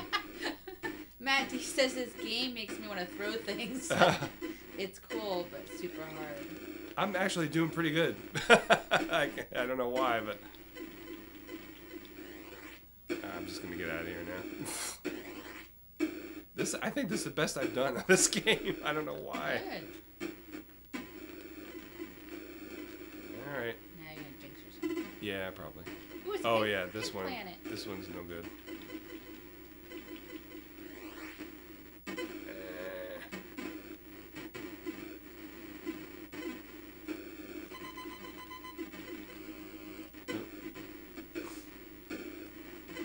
This guy. You want to try this, sir? No, thank you. No? No, when y'all are talking about how hard it is. I forgot there was a part, I could have gotten to it, but there was a part where you have to activate the reactor to destroy that galaxy or whatever. Uh-huh. But it's like a swirl maze, and you have to... Oh. Yeah. There are versions of the game where there's no gravity. So, which is kind of pointless. Yeah. Yeah. But this is a very good port of the game, I think. But like I said, it's very hard. But the arcade version was hard too. I think Dan Hitchens did this, if I remember right. And he did, for the most part, he did really good arcade ports. He did Berserk, the Mario Brothers, and he did a Sword Quest game too. We won't talk about that. So Bermuda Triangle is another Data Age game. And you got your Yellow Submarine here. I think I just start right up, right? It's another what kind of game? No. Okay, I had to press the reset. It's a Data Age, the same company that did the paddle game we played before, the Secret Agent one. So you have to get the stuff at the bottom and then bring it up to the top. Oops. What happened? Oh, I was supposed to hit that one. There's one thing on the bottom you're not supposed to get. I think it's the thing with the square on the top. Yeah, I think it's the one with the square on top. And you can shoot other stuff too. It looks no, like maybe it's that. I don't know. Okay, so it's not the one with the square on the top. Oh, okay, you have to bring it to the boat. So you push down on it, Bring it up to the... Not to that orange submarine, but to the boat. Oh, that's it. What? Okay. So you have to pick up one of those things and then dock with the boat. Not with Not that. the red one. Not the red boat, right? Oh, And watch then out for the shark. avoid the shark. I think it's the purple thing.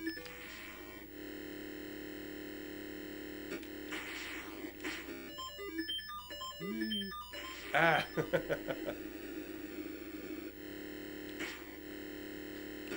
Okay, not that thing. I think that's the only thing that'll kill you down there. The pink thing. Is that pink? Wow. It's hard to tell. So I like this game because, it's, of course, you got a yellow submarine there. I don't think it's really a submarine, but it looks like it.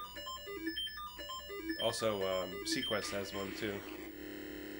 Okay, if you hit one of those things, it'll take away whatever you've gotten. Kind of like Frogger in that sense. Oh, that's true, yeah. That's a good point. Oop. So you won't lose a guy. I think you only lose a guy if you collide with the red boat. Or maybe if you collide with something without... No? Will you lose points? Yeah, I don't Yeah, think... you lose points. I don't think a shark's gonna win against a submarine. No, that's true. Ah. Oh. You want to try? Sure. Okay. There you go. This is a pretty good game.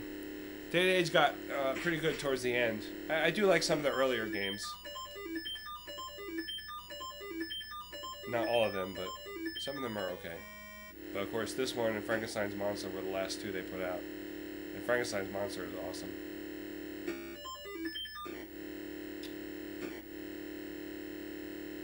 I forget, you can shoot them. Oh, right. That won't mess up what you're carrying or anything like that. Oh. That will. What happened?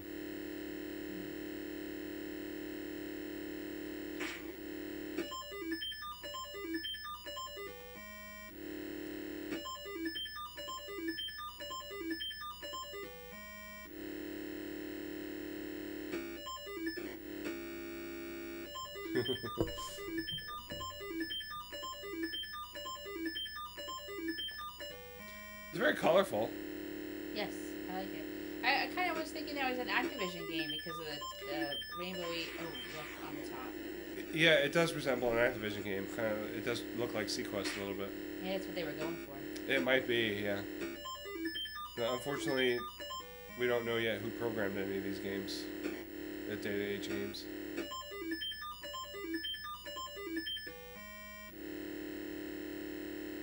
Why?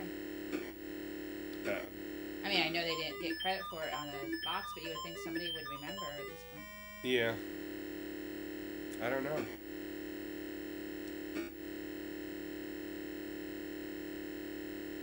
I know there's a guy in Atari Age who was working on something with the president of Data Age, but I haven't heard anything other than that yet. That it? You want to stop? Try again or no? No, that's good.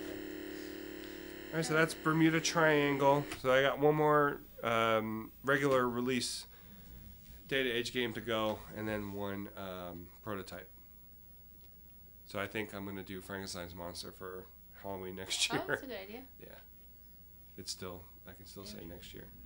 So Time Pilot, this is obviously the Konami arcade game. I think they did a good job with this one, in my opinion. Is this from the movie? No. Oh, gotta press the reset. Nope. So you got the different So you have a jet hitting biplanes? yeah, this is your time ship. Okay. And you have to hit a certain amount. I can't remember, is it I figured it out, but now I can't remember how many you have to hit to get the boss basically to come out. Whenever the planes on the bottom disappear. Okay, so the boss is a balloon. Oh. The boss killed me, but I still killed the boss. Okay. So then you got the World War II fighter planes.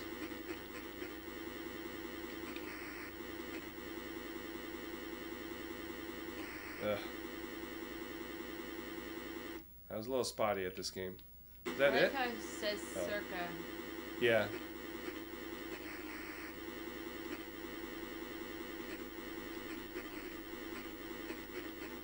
It's definitely a good way to play, but I don't know what that is. I've forgotten already. Depending on which direction the planes are going in. Just want to be behind them with that. Yeah, sometimes I get messed up on the control. Oh, and there's the double jet. That's the boss. And once you hit the boss, I think you have to hit it more times in the arcade game. You only have to hit it once. So you got your Vietnam helicopters in this one, 1970.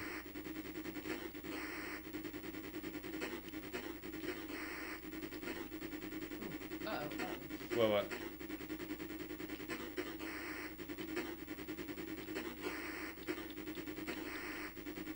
Richard says he just won a Time Pilot CIB on eBay last week. Oh, really? $63. How much? $63? Ooh. Yeah, this one's hard to find, CIB.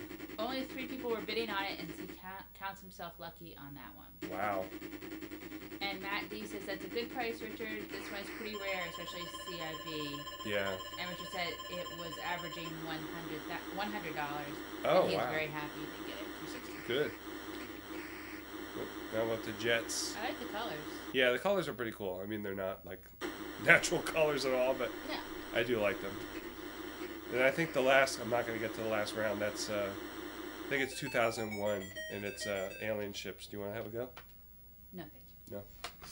Matt D says, heck yeah, I still need this one. It is getting expensive to add games to my collection. I know. I have all the columns at this point. Oh, yeah. Yeah, it's. Yeah, I'm glad I got the games when I did because I wouldn't be able to afford them now. Yeah, you kind of lucked out when you started. Yeah. Okay, so Armor Ambush is a 2-player tank game. Oh. This one's a little. I don't know if it's easier than Combat. combat. Just press the button. Push the button, Frank. So we each have 2 tanks on screen, and I forget how to move control from one tank to the other. I guess we'll figure it out. There's not really many button presses or joystick movements that you can make with this controller. So I think press the button to start. So I'm blue.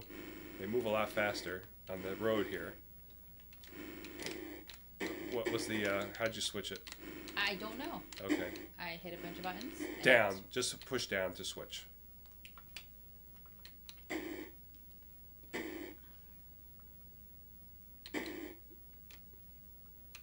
Is it not working? I'm in the river. Yeah, you can move out. It's not hitting you, though. It moves really fast on the sidewalk. Yeah, it doesn't. It's hard to tell when you get hit. I think you have to get hit 3 times. I think that's what it is.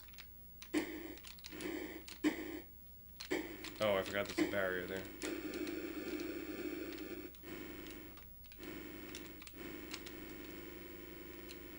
I don't know if you can see the green barrier there. Yeah.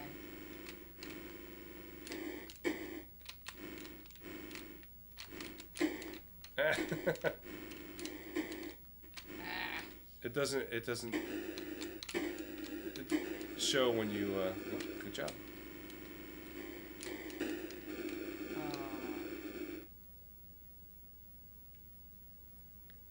So I think the game is over once you get, somebody gets 25 tanks down. And you have to hit each tank, I think, 3 times. And it'll ricochet. Oh, I could go in the water. Yeah, there we go. Yeah.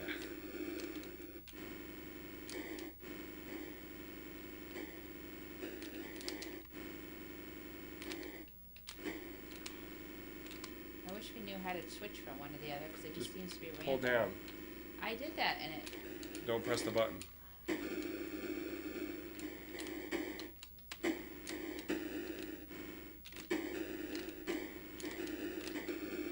like that you don't spin around when you get hit on this one. Yeah. Not like a real tank, right? Huh? Oh, try pulling down on the controller to switch. Oh, I see. Okay?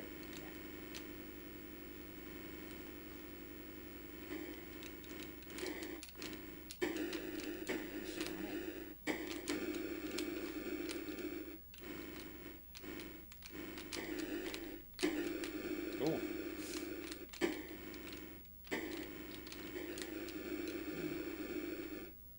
You want to stop? I'm good. How about you? You're done? Okay. All right. Can you play against the computer? No, not in this game. No. All right, so that is what's it called? Armor Attack. Jeez. It's pretty fun. I think it's. I guess because I didn't grow up with it. The Intellivision version is a lot more detailed. But I think it's a fun game to play with two people. Did you play that one? The Intellivision one? Yeah. I think I played it a little bit when I did the episode. I don't remember off the top of my head. All right, so we're down to the last game, which is Quadron. I really like the way this one looks. Yeah. Did you want to try it or no? I don't really understand what you're trying to do. All right, I'll try to explain. Oh, I forgot. I meant to put the prototype version on here. I forgot about that. So maybe I have it. You can't really tell on our screen, but the colors on it is really pretty. Yeah, they are very nice. This was done by Steve Wojda. He also did Asterix and Taz, and which basically are the same game with a different character, and the unreleased Garfield game. I don't know if that was a full game or, yeah. What did they do in the Garfield? I don't know. I didn't play it. I don't know if you can play it or not. I can't remember now.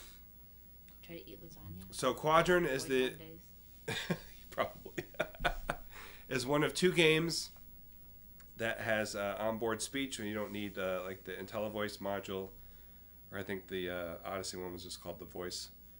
I don't remember offhand the other game that used voice, but I think it was a not prototype, a PAL game only. Mm. So that's Steve Wojda saying Quadron 3 times, and it as you go through the game, it speeds up. It speeds up. So what you have to do in this is you have to shoot the enemies that come at you, and you only get 3. I think they're phaser balls, and you have to catch them. So if you miss them, that's a life that you've lost. And then you have to get the runts. The enemies go vertical and the runts are horizontal. You have to rescue the runts. And you can travel from quadrant to quadrant by just either moving up or down to go from the top to the bottom, or left to right to go from left to right. Or you can go hit the side wall, and that'll get you to the next quadrant over. If that makes any sense at all. Oh, I forgot. Just the button. I absolutely love this game. It's very hard. It was hard to get a handle on. Oh, Richard says that it's on his want list, but he's not getting it for $63. No, it is very expensive. A very expensive game. I got mine for $75 from a collector, and that's the most I've ever paid for a 2600 game.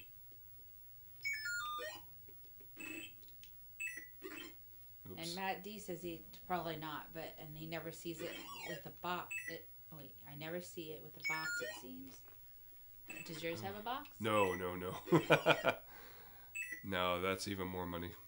Ah. When did this one come out? It was. I think it was supposed to come out 82. No, it came out early 83. If I'm not mistaken, it was part of a contest that Atari was doing that I don't think was finished. Yeah, so this is a different enemy. I forgot what the enemies are called, but the middle of the enemy disappears a part of the way that it's coming through. So it'll like right there, it went right through it. Yeah. Oh. And you see you hear his voice getting a little faster.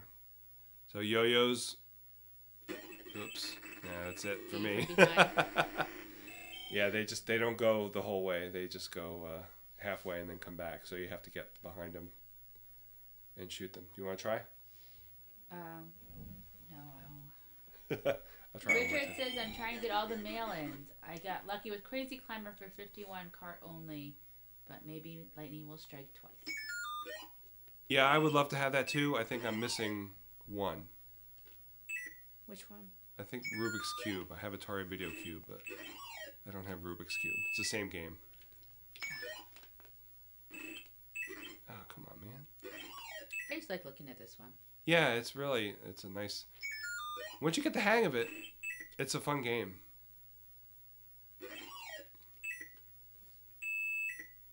And actually, when I play the game, I usually play on the computer because it's easier to take notes while I'm playing. But whenever I play on the 2600, it's so much better. You mean you play better or it's more fun? It's... I don't know if there's a lag with the 2600 adapter. For the computer? Yeah. It does. This is a frustrating game. Because if it comes up behind you and you're not out of the way in time, you'll lose a life. So if the enemies hit you while you're holding the ball, it'll take the ball away. So that takes a life away from you. But this is a really good game. But I think... I don't know, I guess between Q*bert and Scuzzy Side, my favorite game this year. Yeah. Scuzzy Side was really good. Yeah. It's too bad he didn't do another game for the 2600. Joe. So I guess that's it. So I'll let you guys go and watch New Year's Rockin' Eve. Yeah. You don't want to get in trouble with your families. Right. So thank you again for another great year. I really appreciate it. And I'm sorry it wasn't very fruitful in the way of actual game episodes. I'll try to get on that this year. Try to do better. Like I say, every year. I think that everybody's just happy when you put one out. They are. And I appreciate that. But I mean, for myself, I want to try and get one out every couple weeks. Okay. 'Cause I don't know how. I did the other... I mean, I wasn't doing as much research as I am now. I don't think. No, I don't think so. But 2 games every week, I don't know how I did that. Well, you didn't have as much feedback. Not as much feedback, too, yeah. Oh, Matt D says, thanks, Sarah, Ferg and Sarah. Hope you guys have a great 2018. Thank you, Matt. You too. And Richard says, I love the Scuzzy Side episode. It was the best. Oh, thank you very much. It was fun to do that. It's another thing I want to do is try to get more interviews if I can work up the courage to actually contact people and do it. Yeah, it's really nice when you do the episode. Yeah. The interviews. Yeah. Even if I do, standalone interviews of people who are program games that I've already done.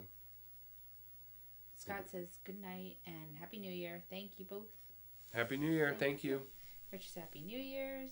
Ryan says thanks to you too as well. Looking forward to whatever you put out. See, I told you. Thank you very much. And the interview was amazing. Thank you. Yeah, so the next game will be Popeye, and that will be, let's see, tomorrow's the 1st, and it's Monday.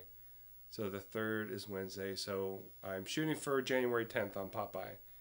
So if you have any feedback that you want to send in on Popeye, make it before the 9th, if you can. Okay. All right? You should do a vote for whether you like spinach or not. I'm pro spinach. I guess I could do that. Okay. All right, guys. Bye. Have a good night. Enjoy the rest of your New Year's, and we will see you very soon. Happy New Year. Happy New Year. Thanks, everybody.